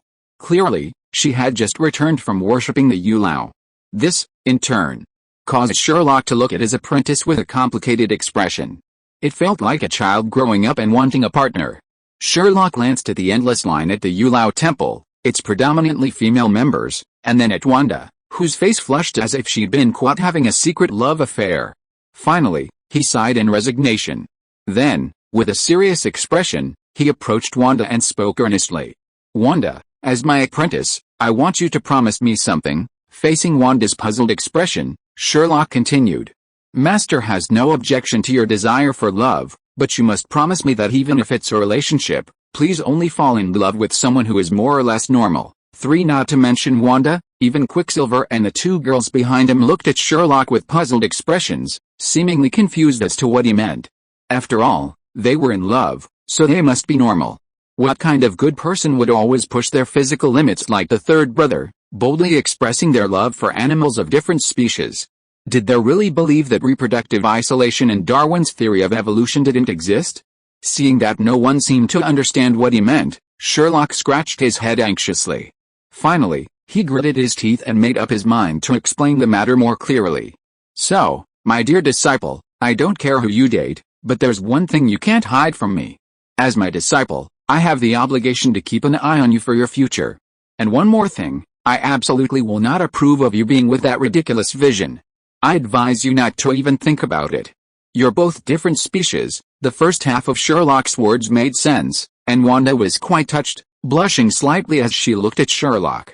For Wanda, Sherlock's first half had already automatically shifted her perspective. "I don't care who you date." Did that mean I could be a traitor's disciple? Was this hinting at something? But Sherlock's second half quickly interrupted Wanda's romantic thoughts, causing her to blush.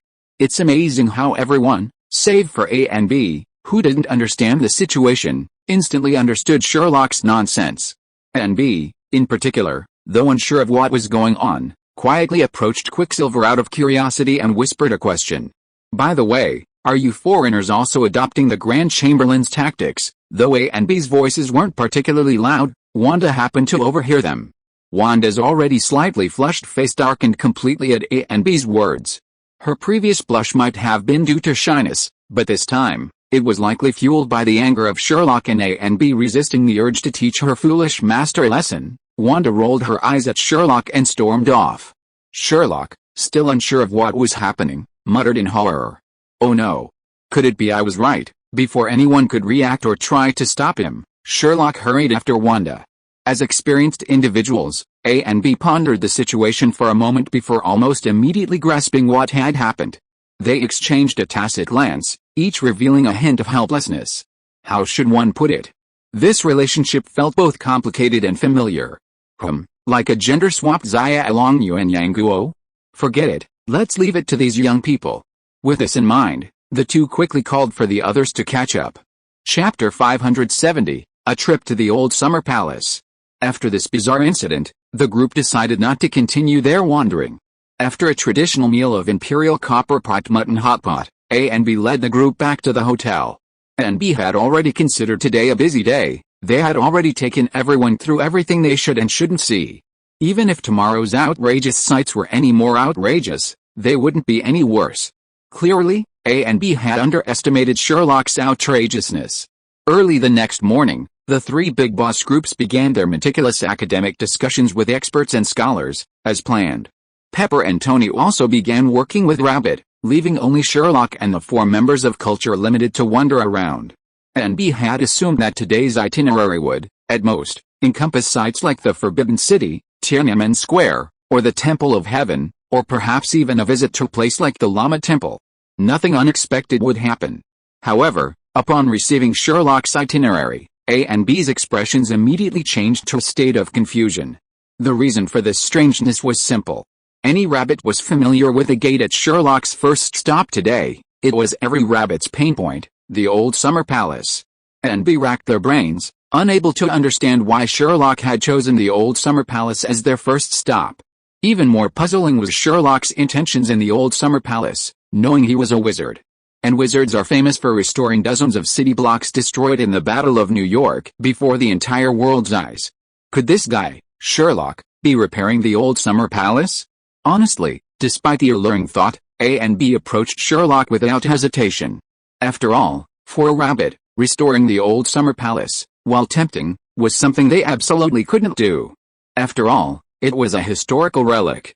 The ruins of the Old Summer Palace served as both a historical relic and a reminder to the rabbit. Why else would the so-called infrastructure enthusiast rabbit not restore the Old Summer Palace? Was it simply because the technical conditions weren't right? Then you'd be underestimating the rabbit's abilities. After Sherlock's repeated reassurances, A and B, suspiciously, led the Sherlock Relics Culture Limited team towards the Old Summer Palace. Along the way, A and B had already begun mentally formulating various contingency plans, but once they finally arrived, Sherlock's behavior still left them somewhat unprepared. Upon arrival, Sherlock, without hesitation, bought tickets and led the Cultural Limited team into the ruins. Then, under the gaze of countless tourists, Sherlock launched into a tirade, lecturing the Cultural Limited team as they walked. His main point was to teach these foreigners a lesson about the heinous, thieving deeds their ancestors had committed. The sharpness of his language and the abundance of muted words were truly astonishing, almost outrageous, leaving A and B at a loss for words. Yet, there was some success. Gazing at the ruins before them, and the accompanying description of the original Old Summer Palace, Each member of the Culture Limited team felt a surge of shame. Though they hadn't done any of this, being Westerners and speaking English somehow made them feel a sense of shame. Sherlock's central message was simple: power is no excuse for plunder. True strength strikes upon the stronger, not exploiting it to bully the weak and destroy beauty. After all, the facts were stark. Even if they wanted to refute him, the sight of the ruins and the stunningly beautiful photographs proved ineffective. They could only walk, silently listening to Sherlock's eloquent lectures and insults against the former robbers. Later, the Culture Limited team even joined in the verbal abuse. It was simply a shame. After all, just looking at the old photos was enough to convey how breathtaking this miraculous garden would have been if it had been preserved. But now, after the arrival of a group of bandits and thieves, only a few stones remained, a few shattered ruins. Although these bandits and thieves were Westerners like them, they were still outraged by the brutality they had once inflicted. The group's schedule was tight. According to Sherlock's plan, they would visit the capital's two most famous universities, Wudao Vocational and Technical College and Yuanmingyun Vocational and Technical College, in the afternoon. So, they only spent the morning at Yuanmingyun before hurriedly leaving. After all, Sherlock was the only one present who had technically attended university. The other four had only elementary school education and a bachelor's degree. Sherlock wanted to give them a taste of university life. Especially the two girls. What if, after experiencing it, they became interested in school? That would be better than holding a gun to a group of men in a training ground, right? However, although the group left, their legend remained. After all, the imperial capital was full of talented people, and Sherlock had been a bit agitated that morning. Some curious people, despite not understanding what was being said, secretly recorded a video of him and uploaded it to a certain social media platform. A translation was quickly created, and many curious people, seeing the row of asterisks below the video, the telegraph-like muting, and Sherlock's eloquent words, gave it thumbs up. In just one morning, the video had already become a trending topic. People in the rabbit community were kind to those like Sherlock who dared to confront history and apologize, and they left comments mocking Sherlock for insulting his own ancestors, a truly anti-Yan gang move. However, despite agreeing with Sherlock's criticism, they still agreed with what he was saying, and while joking with him, they also commented at Daein Museum under the video. The Daein Museum was in a state of panic, especially after learning of Sherlock's true identity.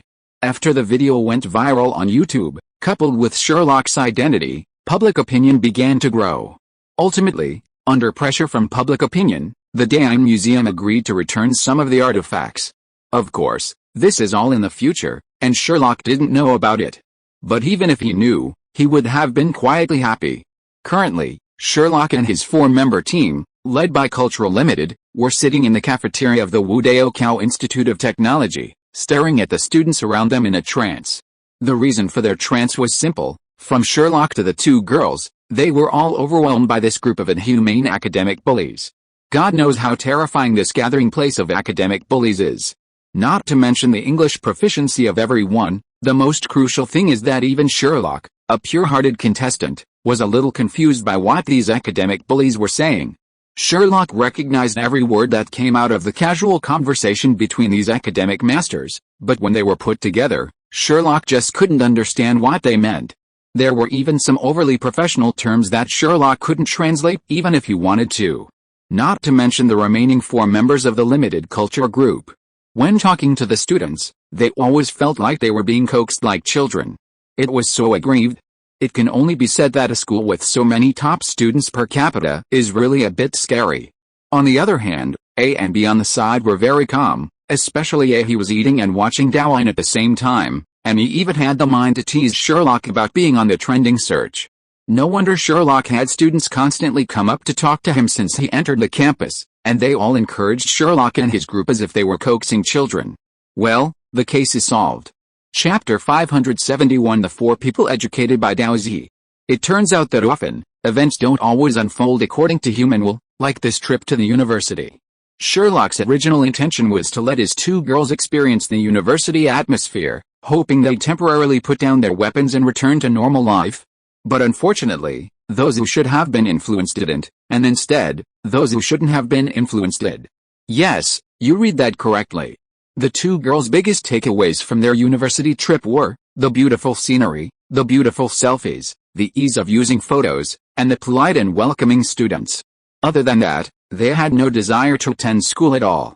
On the other hand, their mother, Quicksilver, was captivated by the atmosphere and friendly people at both universities. He even felt inferior because he couldn't understand the discussions of the top students. He resolved to study hard upon his return and strive to attend university there. To demonstrate his determination, Quicksilver even bought a ton of cultural merchandise from both schools, from clothes and bags to school badges and bookmarks. He even looked more like a member of the school community than the students themselves. Sherlock rolled his eyes the entire way. Never mind the question of whether a student with limited education could possibly get into one of the two most prestigious schools in the Bunny. The very goal he'd set left Sherlock speechless. This wasn't a plan for you. Besides, look around you, everyone's beautiful, youthful, and with silly eyes. And then there's you, with your unshaven beard and those sullen eyes. Even if you were in a bar, you'd be approached by women who were attracted to older men. Are you really cut out for this? Feeling powerless against Quicksilver, who hadn't a clue what he was doing, Sherlock could only perfunctorily promise to arrange for him to start studying at the school. If he could actually get in, Sherlock promised to pay for his tuition. Little did Sherlock know, his seemingly joking remark would actually sink in. After returning, he completely lost interest in the Avengers' battles and focused solely on the grand goal of applying for university. And surprisingly, Quicksilver actually got him into a prestigious 985 university in the Bunny. Although it wasn't one of the two top universities he'd visited today, Sherlock still reluctantly paid for Quicksilver's tuition. As for living expenses, believe it or not, Quicksilver earned them all himself. After all, he had the highest rating in the local area, and his reputation as the fastest courier, Michelin rider, and Elmi rider was no joke. He could deliver anything to your door in less than 10 minutes, no matter the distance. Give me a bad review, and I'd be completely insolent. Of course, that's all in the past, but this experience also taught Sherlock one thing: he definitely didn't have Naruto's persuasive skills. No, to be more precise, he had them, but not Naruto's precise targeting. Look at Naruto's persuasive skills. He could talk the living dead and the dead alive. Looking at yourself, you can't say you're useless. It's just that you don't listen when you should, and you listen when you shouldn't. You even have a lofty ambition, a dream that's been on the lips of the Rabbit Kid since childhood. Sherlock could only express his mixed feelings, feeling as if his morning's lectures had been for naught. As for A and B, well, how should I put it? As outsiders. They were well versed in the art of seeing through people's feelings, and they tried their best to suppress their smiles the entire time as they watched the crowd's clamor. Even when they occasionally glanced at each other, they could see the suppressed amusement in each other's eyes. Honestly, seeing Sherlock's humiliation was enough to keep them amused for years. Seeing his goals seemingly unfulfilled, Sherlock lost his enthusiasm for both schools. He briefly toured the campuses with A and B, grabbed a quick bite of lunch in the cafeteria, and then hurried off. Of course, having already come, this was the second time the two girls had visited Rabbit's place, and they didn't want to return to the hotel so early. After the experience of Sherlock setting up a roadside stall for them in Shanghai, they strongly urged A and B to take them along to try the local specialties. Honestly, others might not know, but Sherlock was completely dumbfounded after hearing the two girls' demands. It's safe to say, ignorance is bliss. These two girls are truly courageous. Due to the girls' insistent demands, A and B had no choice but to drive the girls to an alleyway unknown even to Sherlock. Unlike the shopping streets of the famed Nanluoguxiang, this alleyway brims with the flavors of Old Beijing, offering a wide variety of traditional snacks. These include the legendary Big Three of Old Beijing: luzihu, braised pork stew, fried liver, and zhejiangmian, fried bean paste noodles. Of course, even though it was evening, the capital was always packed with tourists, so daozi, soybean juice, and jiaoquan, fried dough rings, originally served for breakfast to appease outsiders' curiosity, were available 24/7. Knowing the situation well, Sherlock simply ordered a bowl of zhejiangmian, fried bean paste noodles, and a serving of donkey rolls, then calmly sat down, waiting for his food. Compared to Sherlock, the two Lolita girls who thought they were so awesome, and Quicksilver and Wanda, who were fooled by the Lolita girls and couldn't find their way to the north, ordered everything they should and shouldn't have. With the exception of Sherlock's order of noodles with soybean paste, they ordered everything else. Even A and B, after taking turns, couldn't stop the four people who thought they were infallible. Sherlock, the nagging contestant, said nothing. He simply glanced at the dishes the four people ordered and silently crossed himself. Simply put, with the exception of Wanda's doornail meat pie, none of the four people could eat anything they ordered. It's not that things like braised pork liver aren't delicious, but these naive foreigners definitely can't get used to them. After all, you know, things like large intestines are perfectly delicious in our hands, whether stir-fried or stir-fried, but to foreigners, they're just a pile of shit, something to be discarded. As it turned out, Sherlock's suspicions were spot on. When the four people's dishes arrived, their faces visibly turned green, especially after Sherlock calmly tasted the large intestines in the braised pork stew. They nearly vomited. Sherlock, however, was surprised. You know what? The braised pork stew was actually quite delicious. Sherlock thought it was quite good, anyway. Of course, if it weren't for the fattened meat, Sherlock would have liked it even better. Having suffered the loss of their education, the foursome ultimately abandoned the braised pork stew, which they found so unpalatable, and opted for something else.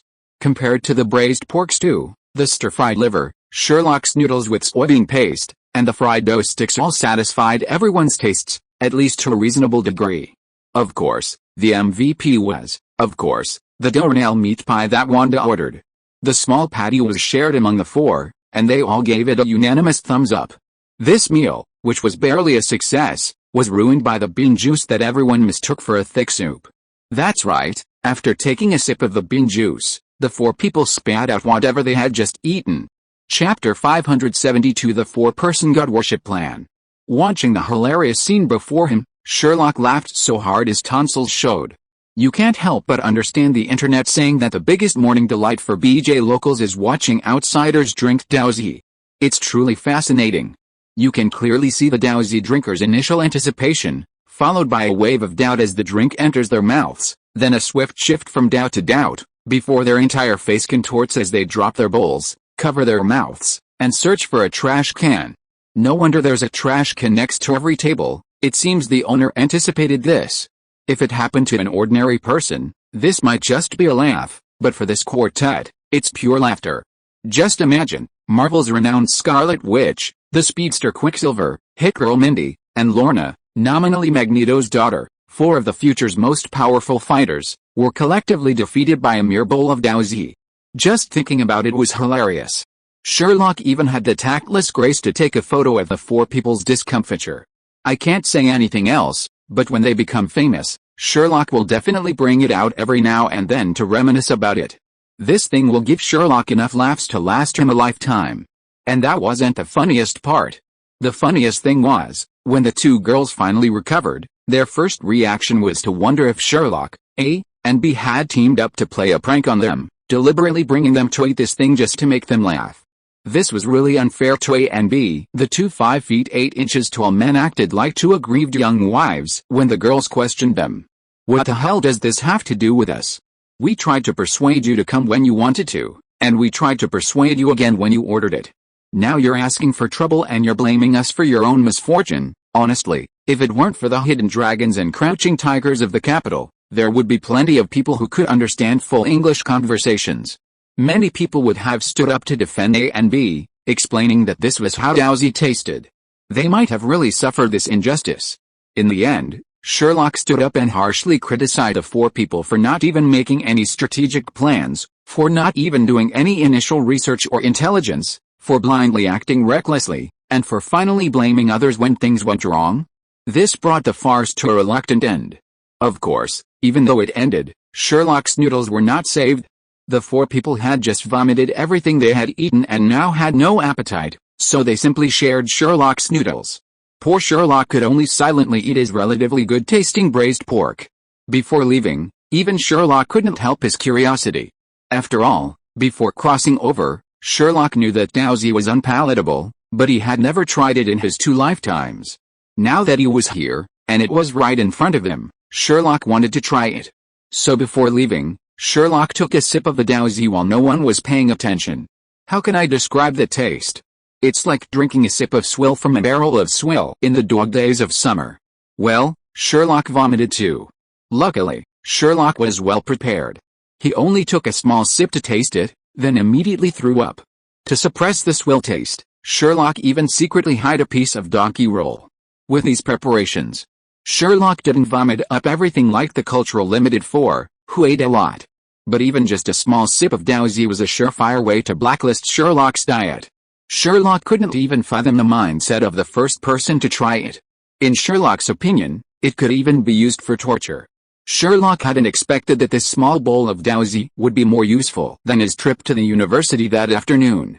After dinner, everyone was escorted back to the hotel by Person A. Sherlock simply washed up and retired to bed, but the cultural limited four, having been taught a lesson by Dowsy that night, didn't rest.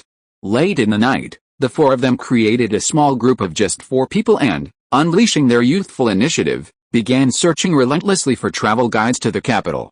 In the process, they discovered many incredibly useful apps unique to Rabbit, such as TikTok. While there's an overseas version of TikTok in the Marvel Universe and in the US, just as in the real world, the two are completely different. Just like TikTok in real life, Rabbit uses the full, complete TikTok, not the emasculated version from the US. Simply put, its functionality and the videos it streams are far superior to the overseas versions. What? You're saying the 4 of them with limited culture don't understand Chinese? How are they watching videos like us? They can't understand Rabbit language either. Well, thank goodness Tony relied on the real-time translation headphones Jarvis made when he first came to Shanghai. Even though they couldn't understand the Chinese characters, they still understood. Thanks to the powerful features of the fully functional TikTok app, Sherlock discovered the itinerary for the day, which the Culture Limited team had worked on all night, early the next morning while enjoying breakfast in his hotel. While he had no idea how the Culture Limited team had come up with a plan, Sherlock was nonetheless delighted. Finally, he wasn't wandering around with a bunch of clueless foreigners. However, when Sherlock's eyes fell on the plan in his hand, his smile froze.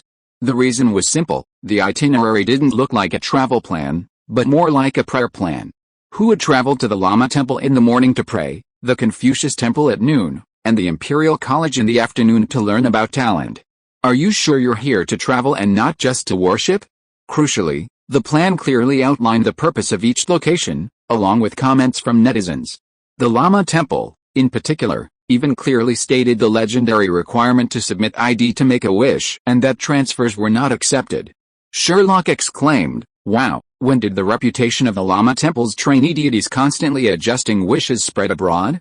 Sherlock expressed his incomprehension and shock, then ruthlessly rejected the plan the foursome had crafted overnight. The reason was simple: those little idiots were so busy looking at the sights that they didn't even bother looking at the map. These 3 places are all damn close together, the furthest less than a kilometer apart. Is it really necessary to spend a whole day there? Are you really praying to the gods, or what? Sherlock couldn't imagine how long it would take to kneel down and pray for a wish at the Lama Temple for a whole morning. Chapter 573, The First East-West Immortal Exchange Conference, Part 1. While Sherlock rejected the Cultural Limited Four's incredibly unreliable plan to worship a deity, that didn't mean he wouldn't take them there. It's just that these 3 attractions wouldn't take that long, a morning would suffice. Since the 4 had already planned a worship tour for the day, Sherlock didn't mind adding a little extra detail. Since we were going to worship a deity, let's just worship the biggest and most prestigious one. So, without a second thought, Sherlock immediately assigned the afternoon to the Temple of Heaven. Seriously, what god could be greater than heaven? After all, in ancient times, this deity was worshipped by the emperor, not something ordinary people could casually worship. Furthermore, based on Sherlock's limited knowledge of pigtails in his past life, women were forbidden to enter the Temple of Heaven in ancient times. Even Empress Dowager Cixi, the once powerful Empress Dowager Cixi and the primary target of Sherlock's insults at the old summer palace yesterday, couldn't enter. This wasn't some kind of insult to women, but rather a strict adherence to the rituals of worshipping the gods.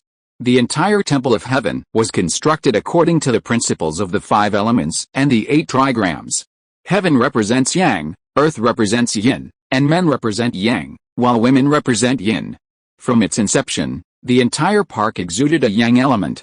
In the strict, hierarchical dynasty of Braid, not to mention women, even the animals sacrificed for heavenly sacrifices might have been male. Of course, Sherlock didn't know the exact circumstances. After all, he hadn't witnessed it himself, so he couldn't know. But could the Ancient One know? Sherlock's imagination was rife. The moment he thought of the Ancient One, he immediately thought of the other two members of the trio, Odin, the God King, and Frigga, the God Queen. Then, a bold idea suddenly struck Sherlock. He wanted to invite the trio to join him on today's itinerary. Sherlock desperately wanted to know how Odin, a figure from Norse mythology, would react when faced with a native rabbit god. Could his actions have facilitated communication between Eastern and Western deities? The first Eastern and Western deities exchange conference? Holy shit, just thinking about it is so intriguing. So, with a flourish, Sherlock added the names of the three bosses to the itinerary. According to the plan, yesterday's full day of discussions was almost over, so the three didn't have much to do today. After casually throwing the plan to Person A, Sherlock excitedly ran to the three bosses' room and began to wheedle, persuade them to join today's trip. Of course, Sherlock wouldn't mention anything like the Immortal Exchange Conference, as that might put his life in danger. Instead, Sherlock focused on cultural exchange and architectural knowledge.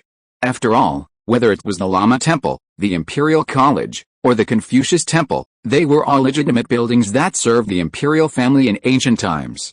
The Lama Temple, in particular, was once the residence of the princes before it was converted into a temple.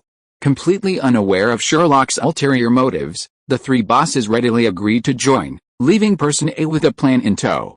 After looking at the names of Odin, Frigga, and the Ancient One, as well as the itinerary for the day, he fell into deep thought. Did the God King also need to come to worship? And was he worshipping the Lama Temple, which was said to be very effective but always adjusted wishes? What was this? Were Western gods conducting cross-regional exchanges and assessing our trainee gods? And B didn't understand, but were deeply shocked. Regardless, this seemingly exciting itinerary was finally confirmed. Everyone boarded the minibus arranged by A and headed for the day's first stop, the Lama Temple. The Lama Temple, as the name suggests, was built by Emperor Yongzheng as a temporary palace. Emperor Qianlong was also born here. Later, due to the needs of his rule, Qianlong converted the Lama Temple from a temporary palace to a temple. Although the Lama Temple gave birth to two emperors, when Sherlock actually arrived, his most direct evaluation was that it was inferior to Hessian's mansion. The truth is, while the architectural style clearly indicates the Yong Palace is a notch above Hessian's residence and its floor space is significantly larger, it still appears overly austere. I can't say anything else, but the atmosphere of the garden behind Hessian's residence alone, in Sherlock's opinion, is enough to make it surpass the Yong Palace. If we ignore all the pesky considerations of social status and simply consider the comfort, Sherlock would choose Hessian's residence over the Yong Palace. Of course, the Yong Palace now bears no resemblance to the palace it once was. It has been completely transformed into a temple, a Tibetan Buddhist temple indeed. This is understandable, however. On the one hand, Emperor Qianlong believed in these things. Even today, a life-size statue of him stands in the Yong Palace, complete with Buddhist chants. On the other hand, Qianlong relied on these things to strengthen his rule over the snowy region, a typical imperial tactic. Anyone who's been to XZ can easily see this. After all, even today, on Barker Street in LS, you can still find the former Qing government's Tibet office, a popular attraction with no entrance fee. There, you can even see the patches on the clothing of civil and military officials, a truly remarkable display. The entire Lama Temple is free to enter, and you can even receive free incense offerings right at the main entrance. This alone surpasses most temples. The foursome from Culture Limited vanished like wild horses upon entering the Lama Temple, seemingly unleashing a fleeting whirlwind of energy. It seemed as if everyone had a deity they wanted to worship. After offering incense in the main hall, they vanished without a trace. This alone proved their last night's exploration had paid off. At the very least, they knew the place better than Sherlock, a rabbit in foreign skin. Sherlock, however, didn't seem to mind.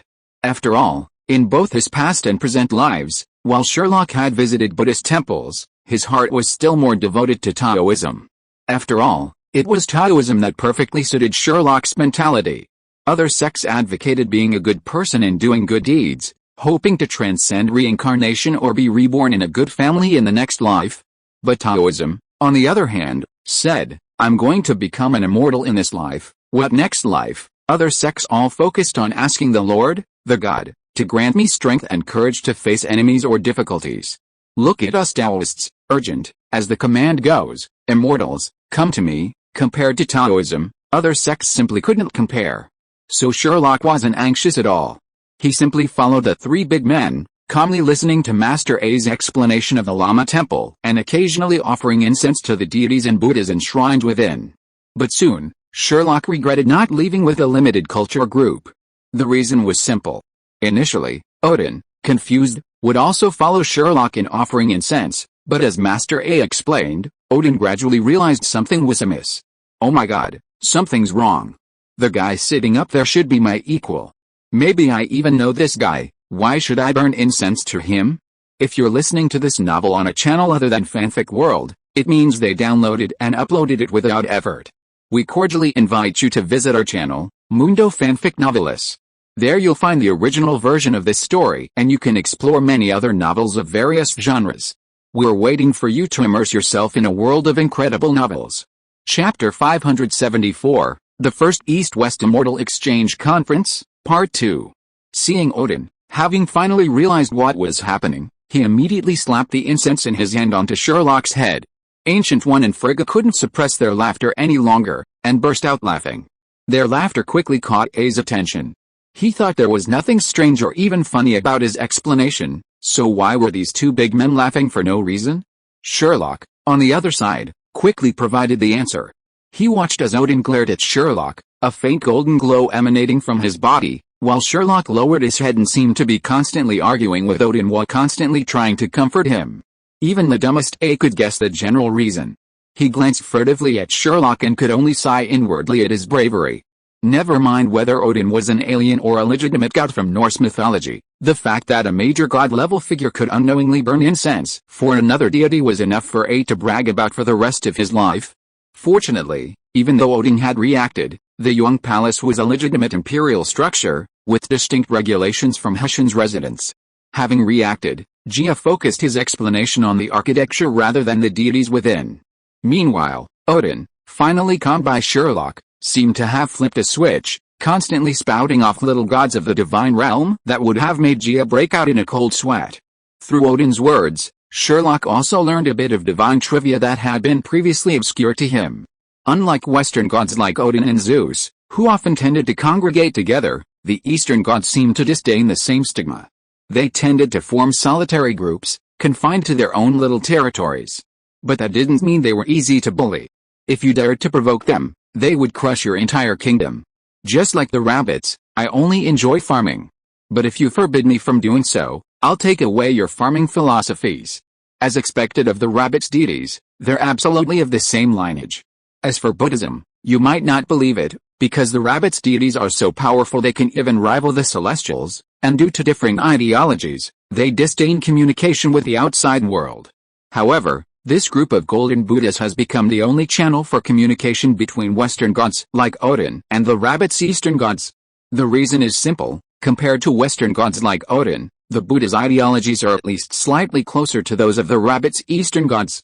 As for how Odin knew all this gossip, and how he knew of the power of the Eastern gods, well, you might not believe it, but once upon a time, there was a man named Zeus who, like Odin, owned a kingdom called Olympus. However, Zeus's ambitions were excessive, and he eventually provoked the powerful Eastern gods. As for the outcome, it's simple. Olympus no longer exists in the universe. Zeus, the Lord of Olympus, is still alive, but he's now confined to a city of lost gods, reduced to a greasy, bloated existence. Oh, and yes, even though it's a city of lost gods, it still has a charming name, the City of the All-Knowing. After all, he was once the king of the gods, and even within the City of the All-Knowing, he was considered a wealthy old god.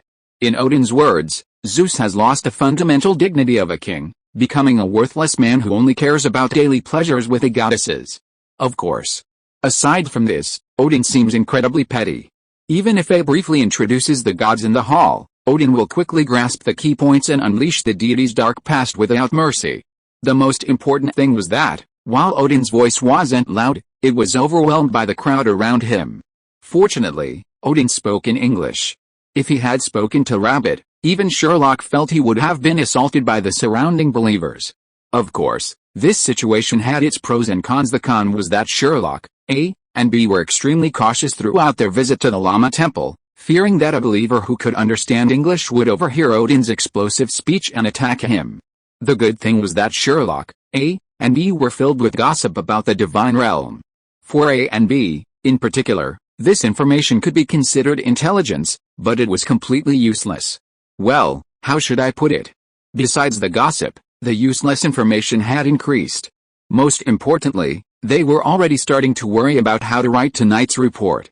I can't say anything else, but if the two of them actually reported every word of Odin's gossip, it's hard to imagine whether their report would become a laughingstock within the system, copied nationwide. If they didn't write it, they'd be guilty of their own faults. After all, while technically useless, it was still intelligence, wasn't it? It was, well, very tangled. Of course, Sherlock didn't know about A and B's conflict. To Sherlock, all this gossip was just gossip. But one thing was, Sherlock was pleased that the protests on the rabbit side were so powerful. The llama temple wasn't actually very large, and Sherlock hadn't planned on buying anything there. However, the foursome from Culture Limited bought quite a bit, like the llama temple's famous incense ash bracelets. It's true, they were beautiful, but Sherlock just didn't like them. After wrapping up A and B's agonizing trip to the llama temple, there wasn't much else to say about the Imperial College and the Confucius Temple. Surprisingly, after listening to A and B's introductions, Odin actually offered a stick of incense to Confucius. In Odin's words, only someone like Confucius, a deity incarnated in human form, could command the respect of a god-king like Odin. Furthermore, Odin deeply agreed with some of Confucius's statements from millennia ago, even purchasing an English-language copy of the Analects from the Confucius Temple to read. Odin remarked that it was difficult for a species as short-lived as humans to produce a figure of such great wisdom, and similarly, the perspectives and ideas of such a wise man were profound to Odin. After even reading a small portion of the Analects, Odin was certain that this book was definitely worthy of inclusion in the Asgardian royal library. Of course, besides Odin, the others also caused their fair share of trouble, with Quicksilver being the most outrageous. Perhaps because he truly wanted to get into a good university, he was undoubtedly the most devout of the group, both in the Confucius Temple and the Imperial Academy. He even bought a number of cultural artifacts that promised him a place on the Imperial examination list, and even borrowed some money from Sherlock. Looking at Quicksilver's pious look, Sherlock's expression was extremely complicated. How to say it? It was the first time that Sherlock really felt that Quicksilver might really want to give up his identity as an Avenger and be a student peacefully. Chapter 575 Quangled Roast Duck. By the time everyone emerged from the Imperial College, it was almost 1 in the morning. After a morning of worshipping and strolling, everyone was already exhausted and hungry. The two Lolita girls, in particular, would have started to fuss if it weren't for the various exotic buildings that perfectly matched their Hanfu costumes, making for stunning photos. Having experienced the soy milk before, Sherlock defied the crowd and asked A to take everyone to Quangled's main branch for roast duck at noon. Sherlock knew Quangled wasn't the best value for roast duck, but like the saying etched in his travel guidebook, since you're here, Sherlock felt like something was missing if he didn't try it. Besides, for Sherlock now, cost-effectiveness wasn't a factor, was it? While the price wasn't great, the taste was still quite good. At least the Big Brother trio on the Cultural Limited 4-member group gave it high praise. As for Sherlock, the food was just so-so, perhaps because he was still a pure rabbit at heart. He felt that a mixture of fat and sugar, like roast duck, only offered a palate level of satisfaction. Speaking of taste, many things on the rabbit side were far superior. And crucially, Sherlock's previous life was by the sea. So, in terms of taste alone, seafood was far superior to the meaty offerings of the capital. Even so, the meal was a complete joy for both the host and the guests, and everyone ate a lot. After all, even the worst Quangled would likely not offer something as tangy as Dowsy, which so easily offended everyone. What Sherlock hadn't anticipated was that, as they exited the restaurant, the minibus that had been carrying them had been replaced by a bus. Sherlock was surprised to find that a small number of people were already seated on the bus when he boarded. Crucially, Sherlock was incredibly familiar with a group of people sitting in the car, the experts and scholars who had accompanied him on his previous trip to Prince Gong's mansion. Sherlock certainly had no aversion to them. After all, according to their itinerary, their afternoon visit to the Temple of Heaven, the imperial capital's most famous landmark, was a must-see. Looking across the entire country, If this group claimed to be second in knowledge of the Temple of Heaven, no one else would dare claim first place. Most importantly, the professor's tales of the previous trip to Prince Guang's mansion, a mixture of official and unofficial history, had truly resonated deeply. It's no exaggeration to say that all the tour guides Sherlock had encountered in his entire 2 lifetimes combined couldn't have been as vivid and engaging as these experts. Even now, Sherlock could still recall the fascinating history of Prince Guang's mansion. Seeing that no one said much after the group boarded the car, the experts and professors breathed a sigh of relief. What Sherlock didn't know was that this afternoon's trip to the Temple of Heaven wasn't originally planned to be accompanied by these experts and scholars. It was simply that these experts and scholars, having learned of Sherlock's group's itinerary, had arrived uninvited. As for the reason, you probably wouldn't believe it. Remember the magic Sherlock used to bring Prince Guang's mansion to life? Indeed, the reason these experts and scholars had risked their lives to follow Sherlock to the Temple of Heaven was precisely because they hoped Sherlock would perform the same magic they had used there. What? You're saying these experts and scholars aren't very knowledgeable? The Temple of Heaven has stood in the imperial capital for who knows how long. What else hasn't been studied? You're right, there really is. First and foremost, there's the matter of the original rituals performed by the pig-tailed warriors. All existing accounts of these rituals are merely reconstructed through text and simple drawings. No one has ever witnessed a true ritual, let alone one from the Ming dynasty. Secondly, it's widely known that the entire Forbidden City was built by Ming dynasty Emperor Zuli, and even the Temple of Heaven, where everyone is about to visit, was built as well. Those emperors with pigtails were at best successors, and similarly, very little information has been passed down about the actual rituals performed at the Temple of Heaven during the Ming dynasty. After all, while those pig-tailed emperors nominally claim to be inheriting the legacy of the previous dynasty, they actually destroyed numerous historical records and facts related to the previous dynasty. The most crucial piece of evidence is the portrait of Zhu Yuanzhang, the founding emperor of the previous dynasty. Damn, they could paint Zhu Yuanzhang, a hero who starts with a bowl and ends with a different dynasty, with a face like a shoehorn. Don't expect those pig-tailed emperors to have any integrity. Finally, regarding the Temple of Heaven's most famous Hall of Prayer for Good Harvests, the circular structure you see today, resembling an official's hat, is not the original Hall of Prayer for Good Harvests built during the Ming dynasty. During the reign of Emperor Guangxu, a thunderbolt ignited a fire that destroyed the original Ming dynasty Hall of Prayer for Good Harvests, completely destroying all the wooden structures. The circular hall you see now was rebuilt piece by piece by Guangxu-era craftsmen based on their own memories. What? Why didn't they rebuild it according to blueprints? You're kidding. Even the emperors of Qin dynasty were using literary inquisitions, so how could you expect them to preserve the architectural drawings of the Hall of Prayer for Good Harvests? It's for this reason that, while the Hall of Prayer for Good Harvests looks majestic today, if you look closely, you'll notice that the main structure is slightly out of sync with the white marble base. In other words, no one knows what the Hall of Prayer for Good Harvests originally looked like when it was built by Zuli.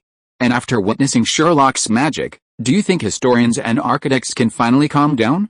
Putting aside other things, as long as Sherlock used magic, even if they couldn't witness the original heavenly sacrifice ceremony, at least seeing what the original Hall of Prayer for Good Harvests actually looked like would make these old academic professors feel they had no regrets in their lives. Unfortunately, today's trip to the Temple of Heaven was destined to disappoint these old professors. Sherlock had no plans to use magic today. After all, the Temple of Heaven was a park, and it wouldn't be as deserted as the Prince Guang mansion. Sherlock definitely wouldn't use any magic in such a crowded place, at least not before donning his disguise. Of course, even if Sherlock really did use magic as the old professors suggested, it would probably be powerless. On the one hand, the Temple of Heaven had existed for far too long, and on the other, Sherlock's magic was based on the memory of the building. Unfortunately, as a place of worship, the Temple of Heaven is used only a limited number of times each year, far from being able to preserve the owner's memories like a residential building. So even if Sherlock wanted to restore it, he would probably be powerless, unless he could get the time gem from Stephen's neck. Sherlock said he could still try. End of this chapter. Thank you very much for reaching the end. Don't forget to like. Looking for more exclusive content and immediate access? Subscribe to our Patreon. Remember, every like, subscription, or donation encourages us to continue. Thanks to everyone, see you in the next video.